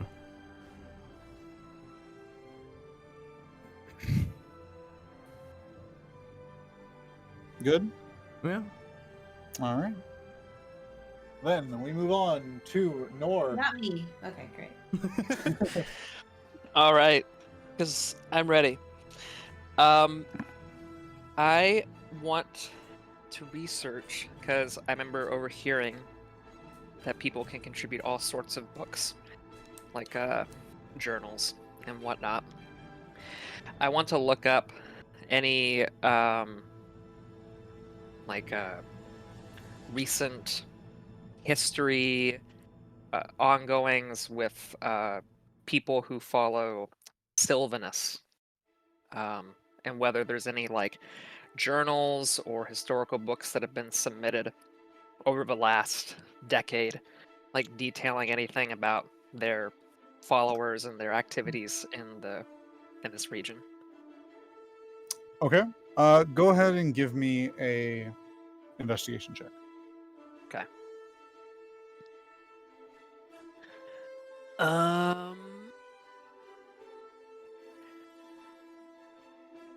5, baby. Damn. 5. Mm-hmm. Unfortunately, you spent some time looking. You find the general stuff, a lot of like what Sylvanus is about, like what their, MO is in terms of as a deity, specifically what they tend to focus on, and it usually is mostly things to do to nature and order within nature. You find numerous names that the deity goes by. That is referred to in many of these journals you start going through. Things like the Oak Father, the Old Oak, the Forest Father.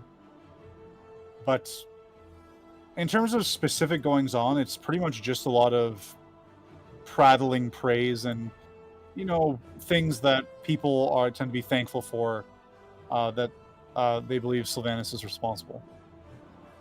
But not much else. I will give you another chance if you want to pursue it further, but that would be it. That's all you would get. That's all I have in mind, so I'll pursue it further. Okay, then go ahead and make another roll for me. 20. 20. Okay, let's see. 16. 16. Okay. You do manage to come up with one such journal. I don't have a name for it. I'll give you one later, as I don't have fantasy name generator up at the moment. You do come up with an account of somewhat recent in the last about in the past year or so of a group of Sylvanas' followers combating a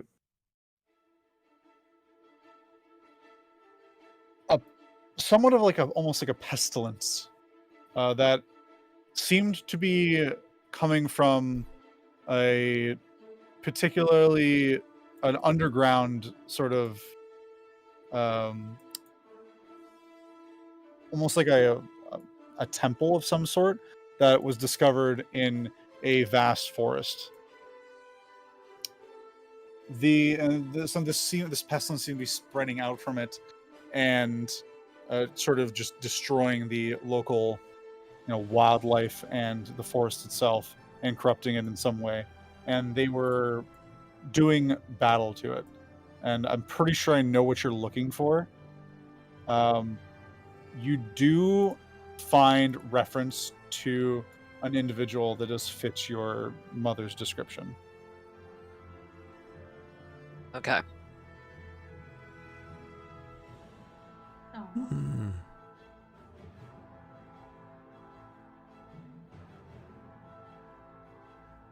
Nor would read that passage as much as he could, to Okay. commit it to memory. Keep that in mind for later.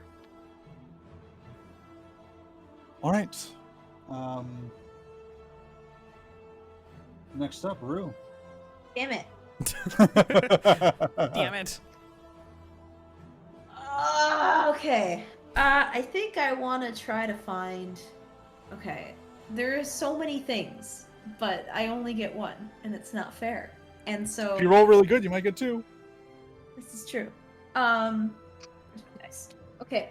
I think I want to try to find as much as I can about lycanthropy. Okay. Specifically, where it might intersect with monks, if there is that information. But if there's not, specifically just lycanthropy in general, Okay. I might want to target around the period in time when Rue was like a kid or something.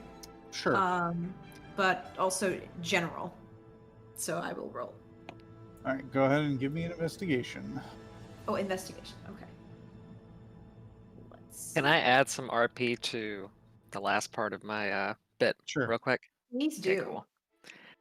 So when Nor was reading that, he's got this little tube attached to his belt, and he undoes it and takes out this piece of paper, perhaps from a journal or as a letter or something like that, and he holds it to his chest and says to himself, I will find you someday. Oh. Okay, done.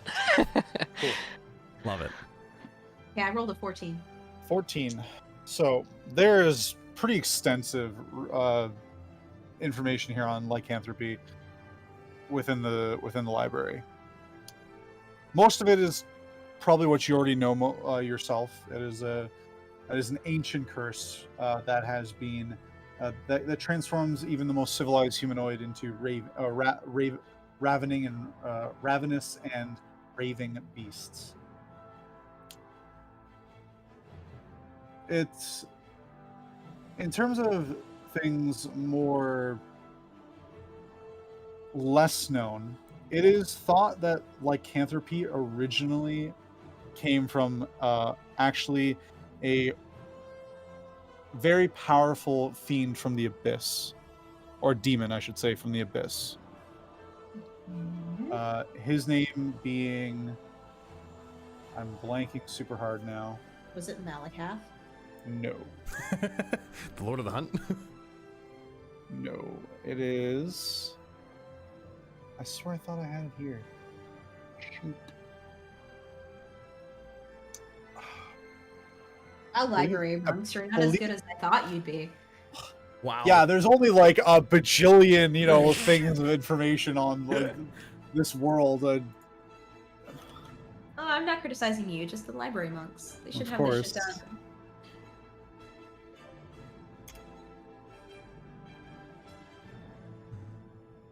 I believe it's that. No, wrong one. I'll get it to you after. I can't find it now, and I don't want to keep stopping to look for it. But there is a particular demon from the abyss that it is thought that lycanthropy originated from eons ago. That is a little bit less known information. Other things to note is that lycanthropy can actually be removed from a simple remove curse spell if it's afflicted upon someone. But for those born with lycanthropy, it can only be removed with incredibly powerful magic that most couldn't even dream of wielding. Alright, 2 questions. What's the abyss again? The abyss is basically the counterpart, is the opposite side of the 9 hells. The 9 hells represent like order and law, where the abyss represents chaos. So we're not going into the abyss. We're going. You're not going to the abyss. You are going to the 9 hells. And thank God for that, because geez, Abyss is nightmare. Second question. What kind of supporting evidence do they have to link this particular, what is it, a demon you said? Mm-hmm. To lycanthropy? Well, that it originated from them, that they created it. Right. But how? Like what, how do they know that? What is, I don't know. I'm just... Mostly due to the fact that some lycanthropes who basically allowed the beast with the beast within them to fully take control of them, they have been known to worship this abyssal creature as being the one that gave them this power. Interesting. Whether or not it is actually true that they created it, it's unsure of. Okay. And nothing pertaining to monks in this information that I found? Specifically about monks, there is cases where people who have been afflicted with lycanthropy will use many monistic type traditions in order to tame their urges, in order to try to live some semblance of a real life. But oftentimes it's difficult because usually, even if they manage to do so, anybody who finds out that they're afflicted with this curse, they immediately become ostracized and alienated from whatever community they're in. So making it even more difficult to control, because they're usually displaced from the ones they love, or from some sort of home that they had. Is there, when I find this information, is there more information about those monastic traditions? You'd have to specifically have been looking for those very particular traditions if you were looking for that. You were just asking you asked me for just lycanthropy in general. Sure, but I didn't know that existed until I found this, so I didn't know to look for it. That's fair. I'd say if you rolled better, I would have let you, or just give me another roll. All right. Fuck. 2. Oof. Yeah, unfortunately, you don't find much in the time you have to find any specific traditions. Okay. What are we doing after this time is up? We're just fucking going to Avernus? Oh, I'll get to that. Taldren, God damn or it. Kibnaak. Yeah. What are you looking to research? Obviously, more about the crystal. Like, Okay. can I actually hand it over to a specific person who? Go ahead and give me an investigation roll. 16. 16. All right. you take a moment to ask around, and you are pointed towards an individual who, one of the sort of scholars there, that focuses more on stones of note, magical artifacts, or anything related to. And they look it over, and along with your help, mostly you just grabbing books that they ask for, they do find some information regarding what potentially this might be. First off, it is not a stone. It is a shard. A shard from something larger. Okay. You said you rolled a 16? Yeah. Yeah, I'll give it to you. After some extensive research, the most likely thing that the scholar tells you that it originates from is it could be a piece of a shattered or damaged orb of dragon kind, which is a artifact that was created by wizards long ago using the souls of dragons to basically use them for essentially giving them more power. Okay. And that is what you discover. Yeah.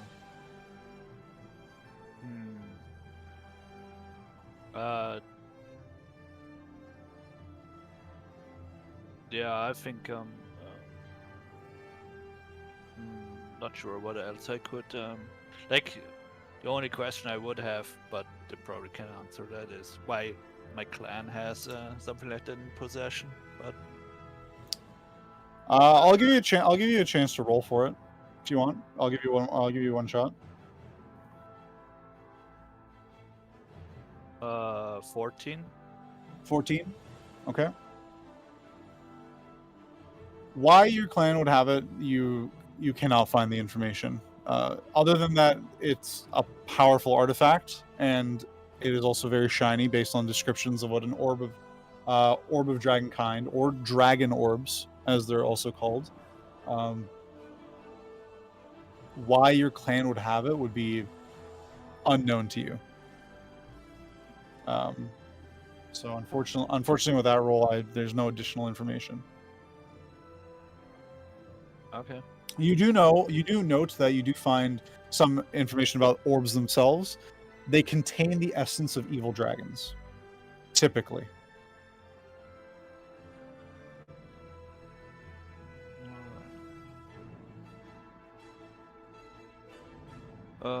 Yeah.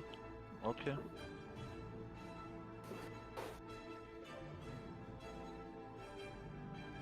All right. Yep. And finally, Gasz. Is there anything you'd like to research? That was me. It's Oh, you. shit. I would approach the first scholar I can find, and just because I never find anything by myself in this place, I would just ask him if they have any sort of records of, bigger kobold gatherings or clans all throughout Faerun or something. Okay. So, just like looking like where like large populations of kobolds tend to gather. I mean, I would obviously search for the term sandy scales, but if it doesn't pop up anywhere, then Sure. Go ahead and give me a roll. okay. That is 21. 21. Okay. That is pretty good. So you find numerous, with the help of the scholar, who in of themselves enjoys the experience of just helping a kobold of all things in the library. That happened with both you and Kibnaak, for that matter. Does find a few volumes regarding the sort of a history of kobold migration and migrational patterns. And you do find numerous locations throughout this the Sword Coast and the Forgotten Realms in general of various locations where they tend to hide out the most. unsurprisingly, it is usually around areas where there's also usually dragons, both evil and good. There is numerous kobold clans throughout the Sunset Mountains and the Stormhorns, which, if you're looking on the world map, is off to the east of Eltergard. A large number as well in the Grey Peak Mountains to the north. And some scattered throughout the Star Mounts, as well as in the desert plains of Anauroch. And it is there, amongst those, particularly near the Desert's Mouth Mountains, you find reference to a clan known as the Sandy Scales. I guess it's really I will note this entry is quite old. It is about 40 years. Okay. Yeah, I guess it's pretty happy about these findings, especially explicit mentioning of a clan called Sandy Scales, and he will note down the location in the Desert's Mouth Mountains. All right. Is there anything Real else? quick, Crucible, before you move on, was there anything that I could write down, or Rue could write down, about what she saw, about those, in that blip that she read about monastic traditions? Like any clues, like a name or a particular monk, or like something within that information she could. I will say you do find note that there are some orders of monks that have in the past even used their curse, lycanthropy, as sort of a tool to be used in hunting others of their kind, basically. And there's no reference to a specific name as to what these people were called. You could, in meta world, it's blood hunters, but those don't exist technically in this setting by that name, at least. But basically, people that were who did use this curse they have as almost a boon in order to deal with others of their own kind, who were less than nice. We'll put it lightly.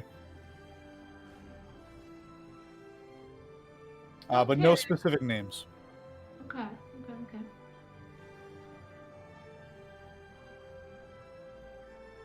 Just another quick question. Is it just a shard of a dragon orb? Is it a dragon orb? It's a shard. Shard of a dragon orb.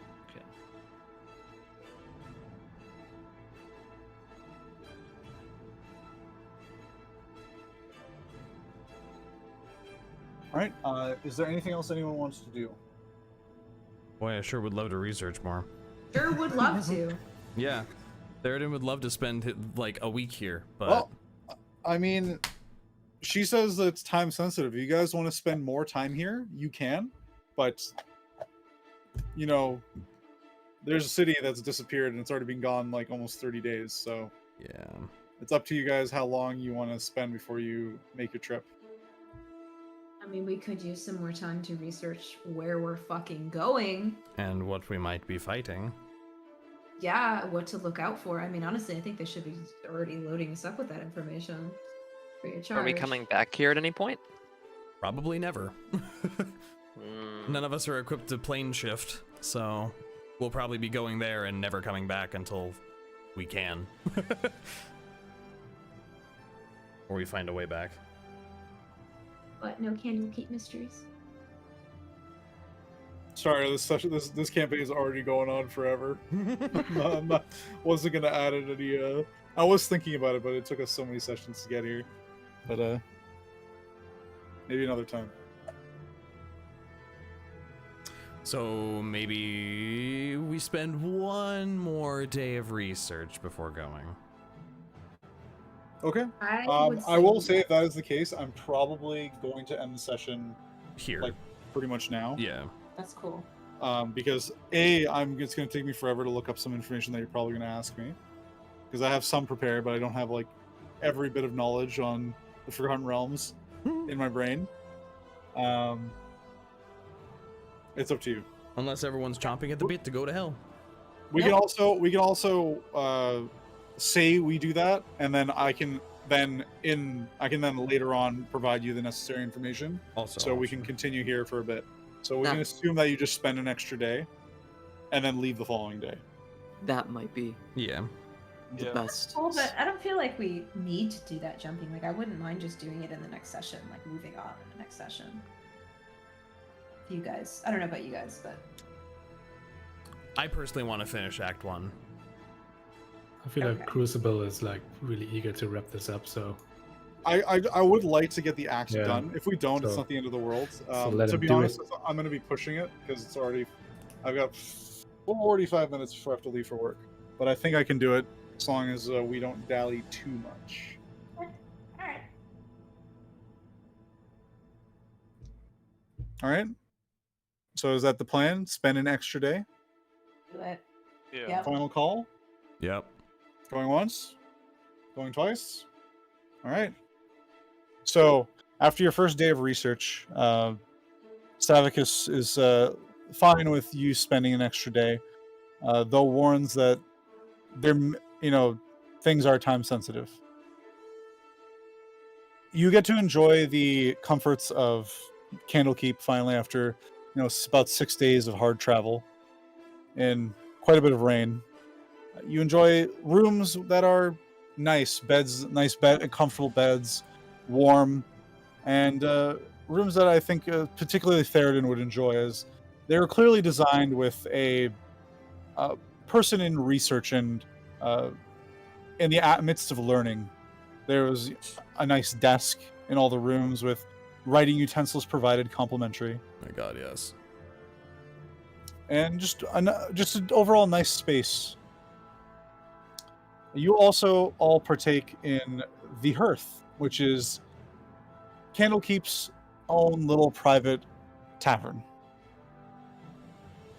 Food there is pretty good, better than the Elf Song Tavern. A little bit more expensive, destination fees and all that. Gotta pay for that seaside view.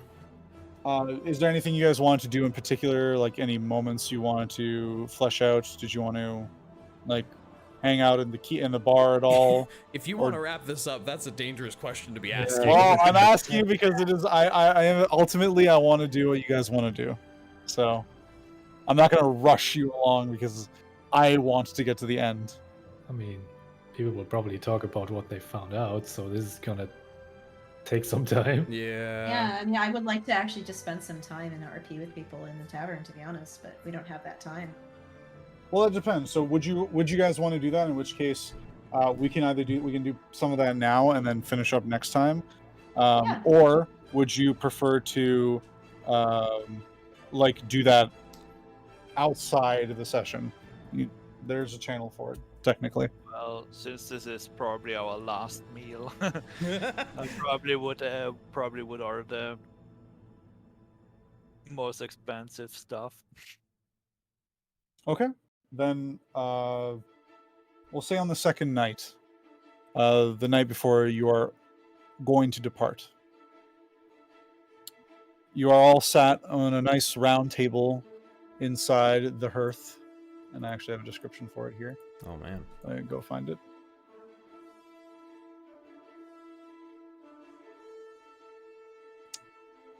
You see the pub is a low ceiling supported by massive wooden crossbeams of narrow and narrow shuttered windows. See a large fire pit in the middle of the room, surrounded by about a half dozen tables and matching benches. You take note, that fire never goes out, and it's never tended to. Magic. You all take note as you're sitting at your tables, eating whatever the food of the pub. There's about at any time, almost even during the evening, anywhere from about a dozen to about 30 or so odd people in the pub at once. One particular individual you take note of, an ogre. Interestingly enough, an odd creature to be seen in a place as with such an astute level of learning in here at the library's tavern. Interesting. But you notice something odd about him, that he wore a headband, which quite unusual for an ogre. It seems to be somewhat bluish and has a single, sort of almost a large sapphire set in the center.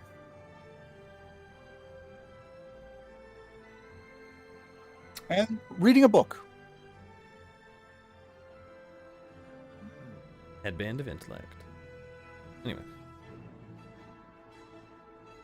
Cool. What do you guys do?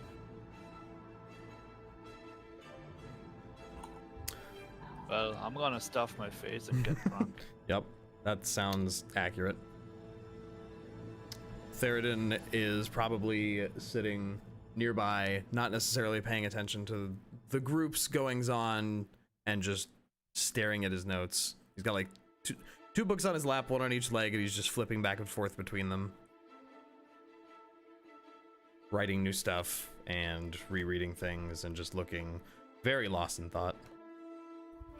If he is allowed to, Kleeck would like to pull out his viol and, play some kind of ambient tune for the tavern and everybody.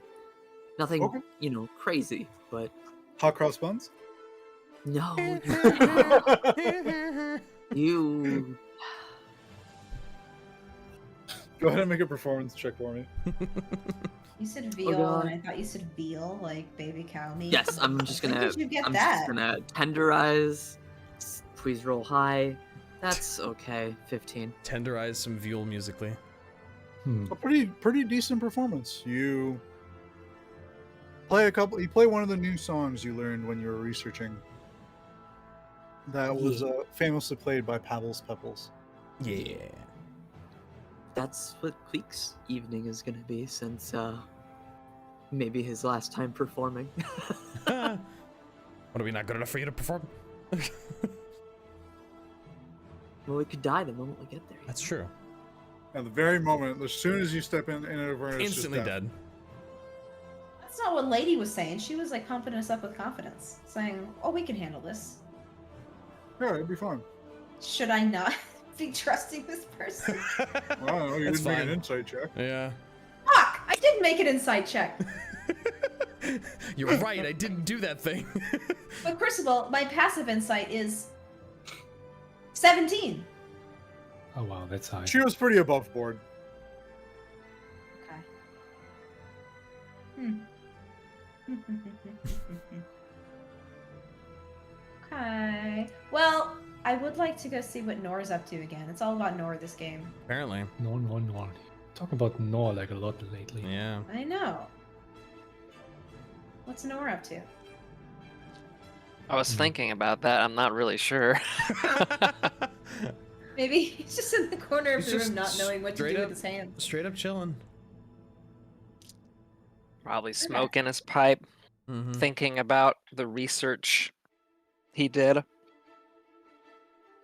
Maybe having some tea as well. Shit. Rue's gonna come over. She's gonna be like, A "Hey, new follower. you got any more of that tea?" Oh yes, I have the bartender gave me a kettle, so you may have some. Oh, great. What flavor is Nor it? reaches over for like another cup on the tray that was given to him and pours some tea and hands it to Rue. Oh yeah, she's really pleased by this. Very happy. Hey, I was wondering if I could ask you a couple of questions about the skill you showed us the other day. Of course. I don't have anything to hide with that. You seem to be quite interested in it, I'll say. Nor says, like, grinning a bit. What's up? So, it would seem that when you transform, you have full control. Is that ever something you struggled with or had to train to keep control? Or has Nor it takes always a- been... Sorry. No, go ahead. Nor takes a moment to weigh the question in his mind. She's just and kind of like says, stuttering and watching his expression. I can't say that there's ever been much difficulties in transforming, though, if anything, at the start of, assuming a new form, it's very strange to inhabit a different body that functions differently, and it can be awkward at first. And I have noticed before that depending on the animal that you assume the form of, some things can seem more enticing than they would be otherwise, such as meat for assuming like the form of a carnivore, or plants, assuming like the form of an herbivore. But it's never been so much of a struggle to resist those impulses, since I usually have a clear intent for why I'm transforming and a goal. But So, was it something you learned how to do, or were you always able to do it? it's something that some other druid masters have taught me over the years. It was difficult to just get the spell to work for several months of training, but it takes the right frame of mind to be able to do wild shape. What kind of frame of mind is that? Nor takes a moment to think about that. I think one of the harder things to do was to think as though you are the animal. Like it involves a purity of mind, a simplicity, where you have to calm your thoughts and your memories, and almost embrace the wildness and simplicity, a good simplicity of creatures. So mainly it's a quieting of the mind, and putting yourself in another's paws, so to speak. Reminds me of meditation. Hmm. But how can you do that while also keeping your mind on your intent and your goals?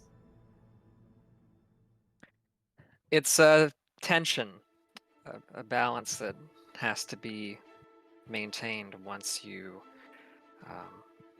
able to transform a duality of mind, where you're still there, but you've assumed a new nature for a bit that lays under that. And it does take time to internalize and understand like the different feelings that come about with transformation, to know where they come from, depending on what beast that you transform into. So time, patience, and an understanding of what you become is important. Is Maybe more. is wild shape something you could potentially do as a monk? I'm not aware. I don't think so, Hmm, but I don't know. I see. Anyway, just asking for a friend. And she turns around and leaves. Nora's caught off guard by the the sudden departure, and kind of keeps his gaze on her for a little bit in thought of the conversation, and kind of mingles that with what he was thinking about before. Ruminates. Cool. Rumination. All right, pun not intended. Ruminates on Rue. At some point throughout the evening, Theraden would close up his books, and he hasn't really eaten anything or drank much at all. He's really just been focused on whatever he's thinking about, and he starts setting about just undoing the bandages on his arms in plain sight of everyone, which is really weird. And he just sits there looking at them, but he just kind of tosses the bandages aside and doesn't say a word one about it.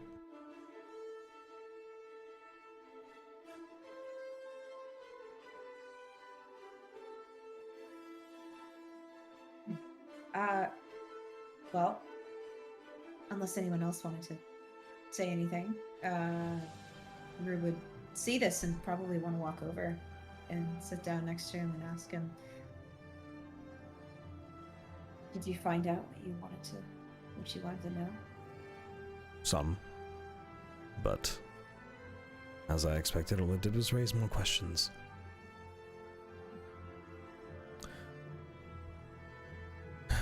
But it's more than everyone just shrugging and shaking their heads that they don't know.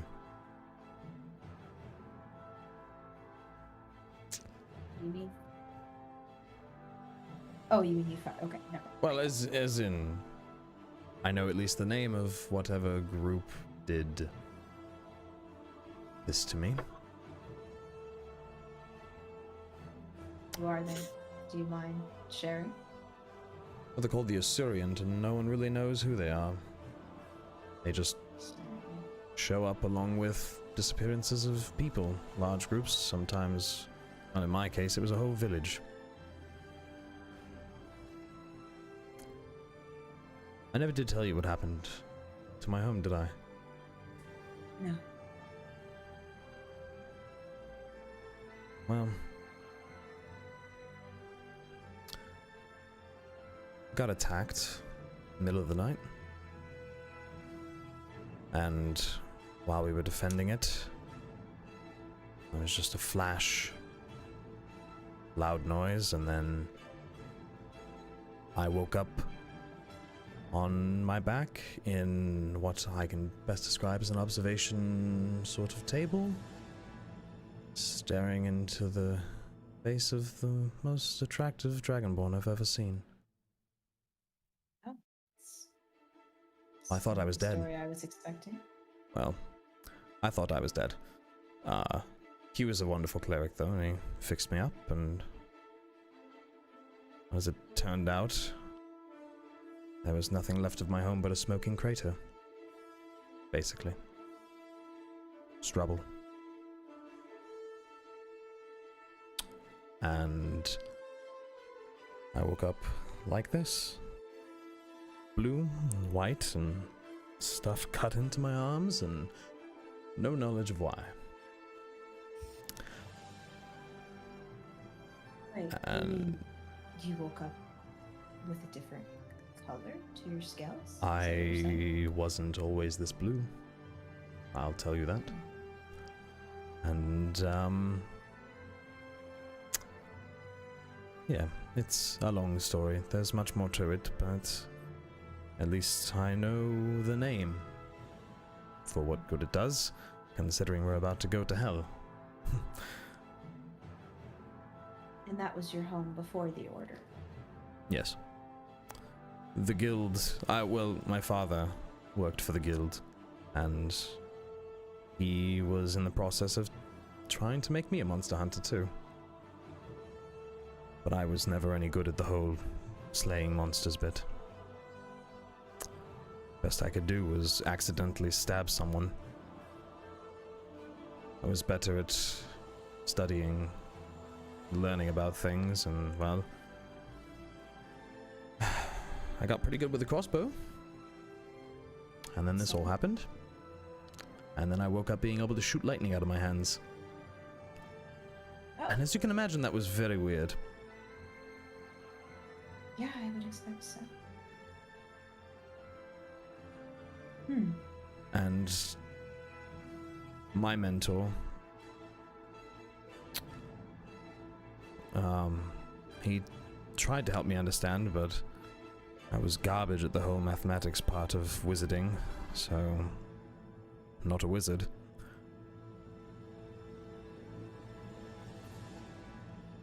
And given my sort of proclivity toward the arcane, he gave me the title of Omen Seeker, and I went down that path instead.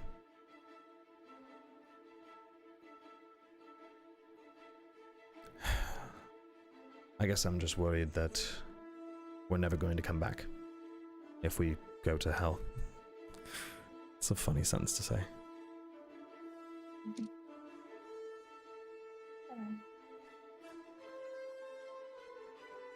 Well, I can't really think of a better thing to be doing right now. To be honest, it seems that the world needs us right now. The world always needs some kind of heroes, and, well, usually they're not always, stalwart adventurers with great hair and beautiful armor. Sometimes they're a band of weirdos. And, we may not necessarily save a city, but at the very least we can do some reconnaissance. Get in, get out, get some answers. I hope it's that easy. But something tells me that we're in for much more of a ride than we're even imagining. What's the name of the lady who we talked to again? Real quick, out of character. The Nine Hells expert? Yes. Silvira Savicus. And she's an expert, so Silvira. She would probably have any questions you regarding the Nine Hells. She could probably answer them. Gotcha. Okay. Well, I'll say to Theraden, Silvira seemed to have some level of confidence in us. But I don't know that I entirely believe her. Not to say we aren't capable as a group, I just don't know that we could take on whatever's in store for us, I think we'll put up a damn good fight either way. And besides, even just in the time that we've been together as a group, we've all grown stronger. Quickly. I mean, a month ago I could not conjure the magic that I can now, and not to say I know where it's coming from per se, but I've been coming up with even better spells by the week. Yeah. Finally taking my combat into more of a practical area has definitely taught me a lot too. So who knows? Maybe we will turn into fabled heroes. If nothing else, it'll be She really good raises stories.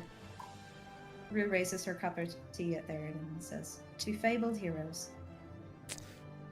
And to coming home. Blink. He just kind of hits his finger against it because he doesn't have a drink. Literally been sitting on his own.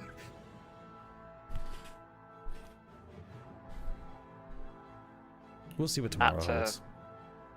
Not to rush things along, but you good on time, Crucible? You got another 10 minutes. Okay. Is anyone wanting to do anything else? Guess been sitting probably close to Kip, and for a while just watches him silent, just stuffing his face with whatever he ordered. Probably making quite the mess. And in between the bites, once he spots an opportunity, he's just asking, "So, did you find out anything about the crystal you found? The green one?" Yes and no. Like, it sure raised some more questions, but apparently it's a shard of a dragon orb, so it belongs to a dragon, but I have no idea why my clan has it. What is a dragon orb? Well, apparently dragons are have that to gain more power. Not dragons. People trap dragons in them to gain more okay. power. Okay, I mixed it up. Oh. So this is part of a prison for a dragon? Oh, I'm not sure. I think so. I said it raised a bit more questions as well. But at least now I know what it is. Do you think that, I mean, if it's just a shard, then it probably has been shattered at some point. Yeah, Do that's you true. think that released the dragon, or do you think that part of him is still inside of it? I'm not sure. Like, I mean, when we tried to figure out if it has any magical properties, we came out pretty much empty-handed. So I'm not sure. Oh, Whatever was in there isn't there anymore. maybe you're right. To Crucible, that shard, is it sort of look like a good chunk of an orb, or is it really just like a little like splinter or like a little piece? It's a decent sized. It's like enough to like get a decent grasp on. You don't know how big a dragon orb is per se, but since it's an orb, you can like ascertain that it's round. part of it And is shard. rounded. There's an edge to it that is like smooth, Okay. and the rest is parts of it are a little rough. So, can one get an idea how much of an orb this could be? Like, Make an intelligence check. okay. That is a 16. 16. You kind of gauge based on the size. You kind of picture a sphere that it might fit into. It's, in the grand scheme of things, a small chunk of it. I would say maybe a tenth. I think it is a big chunk, but seems to be only a small part of the whole thing. Yeah, I don't know. I mean, I wonder what happened if you put it together. Yeah, me too. Maybe we do find more parts. Maybe you do have more visions. Oh, that might be a possibility, but well, the weird thing was I got the vision when we were closer to my den, or the shard to yeah. So maybe when we are close to another shard, I might get another vision. Oh, that would be very convenient, yes. you tell me when Well, you yeah. experience something.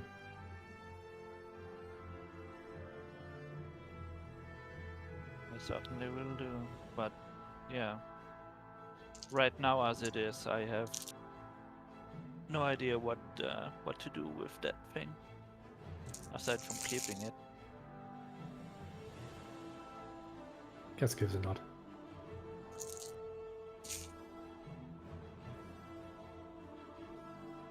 Did you found out what you wanted to investigate? Oh, I found out something, yes. I found entries. A scholar helped me, and he showed me entries of a clan called the Sandy Scales living in the desert's mouth mountains. But I don't know if that's where my clan is. I don't remember. I saw maps of it, and it's very far away. And it is surrounded by desert, and I don't remember desert. But maybe it is close to where I mean, it's a start. it is a We start. can mark it on the map.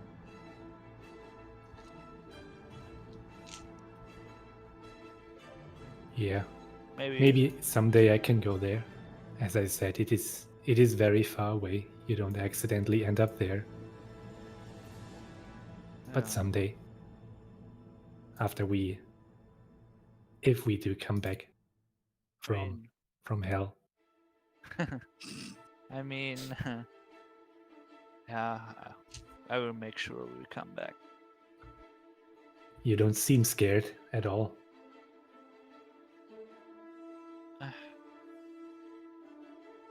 Believe me, you would be quite stupid if you would be not afraid, even if I don't, even if it doesn't look like it. I am personally very afraid. I think that everybody, like Master Omen Seeker and Master Nor, they can use magic. And Master Kleeck and you are very strong. Master Rue as well, but all I can do is, I don't know if I'm of any help in that place. All I learned is to sneak around cities and to kill people. I don't know if that will be of any help down there. I mean, there are so many dangers. Probably that it probably would be could come quite handy to have someone who can scout undetected to warn us. Who knows? I'm sure your skills will be of great value down there. I hope so. I'm good in hiding in the city. I don't know if I'm good in hiding in wherever we are going.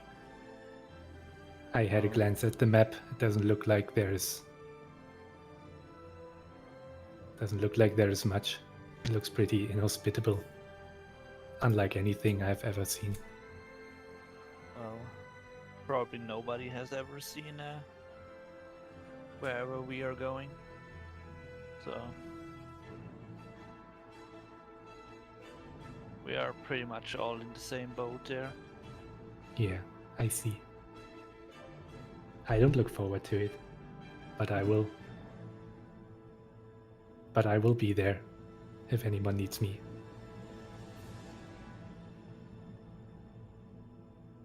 Yeah, I think the group could use some muscle as well. And Yeah. apparently there's treasure down there. So probably whatever I can fit in my pocket, I will take with me. Sounds good. If that woman wasn't lying, then there must be a lot of treasure down there. Well, I certainly hope so.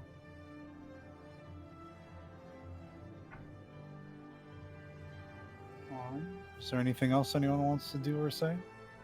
Nope. No, I think we're good. Yeah. I'm good. And as you're all seated at the table together, with your food and your drink, Rhea, who's been for the most part silent, speaks up. I owe you all a great debt. You've helped me more times than I can count. And now you're descending into hell.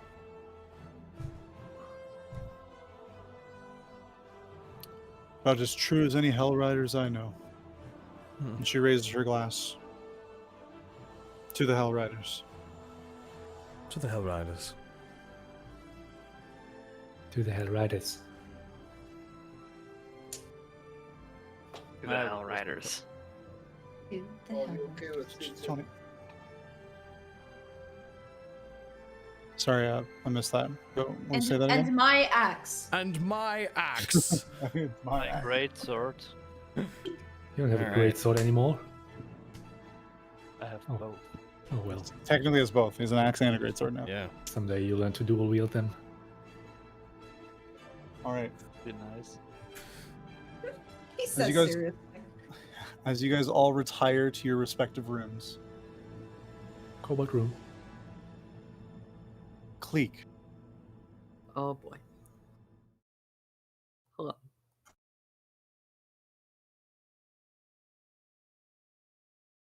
you don't sleep, as always, but you almost fall into something close to it this time around, unusual for you.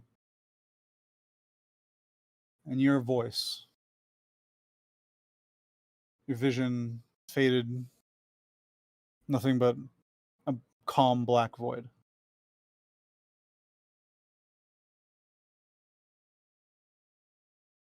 They need your help. Let me just get this going here.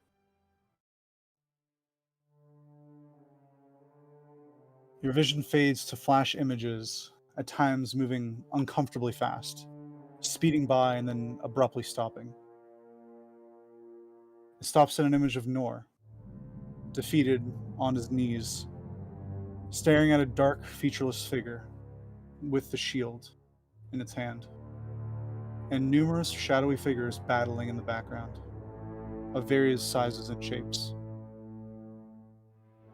More flashes, a rapid shifting of colors before stopping at a still image of Gasz, the motif of a massive manticore looming over him like a foreboding shadow.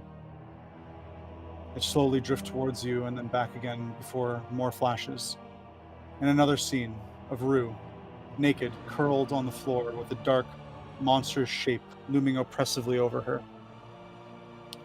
The image shifts again to a rust red as you see Kibnaak, weapon limp at his side as he stares over a pile of corpses, all kobolds, the shadow of massive wings drawn over the scene. And then a painful white flash. And then abrupt black. And then deep, dark purple fades in, and you see Theraden, staring stark with his vibrant blue and white against the dark colors, and two vibrant purple eyes staring at him, nothing but malice, hate, and hunger.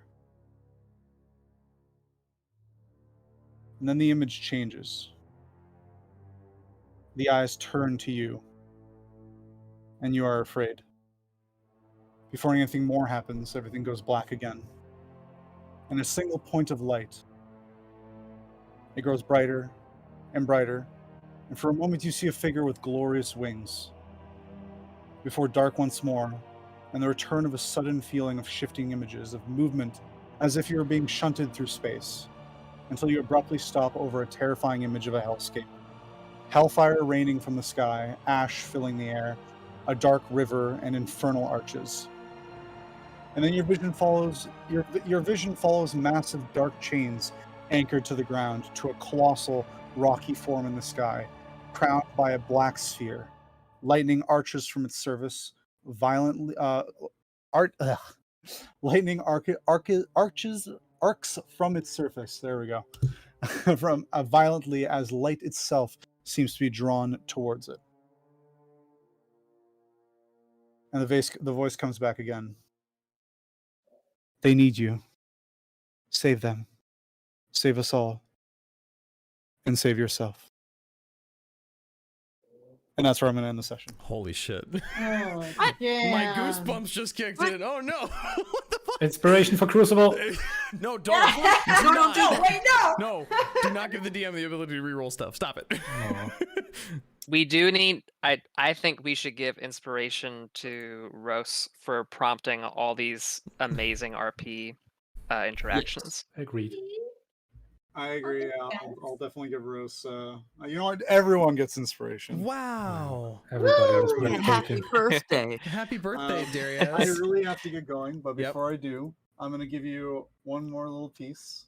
Little piece. It's going to go in info again. A little num-num. This is the image. This is the final image that Kleeck that you saw in your vision.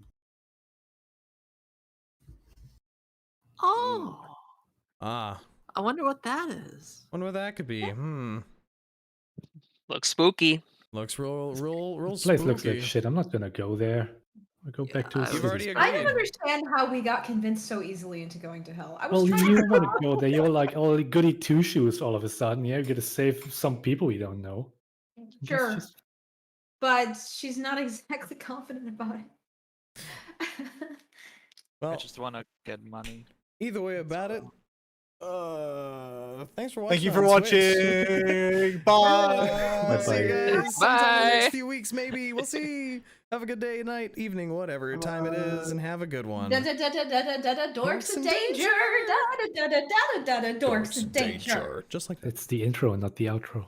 It's both now. We switched it up Okay. this time around. Goodbye, everyone. Bye bye. Bye. Goodbye.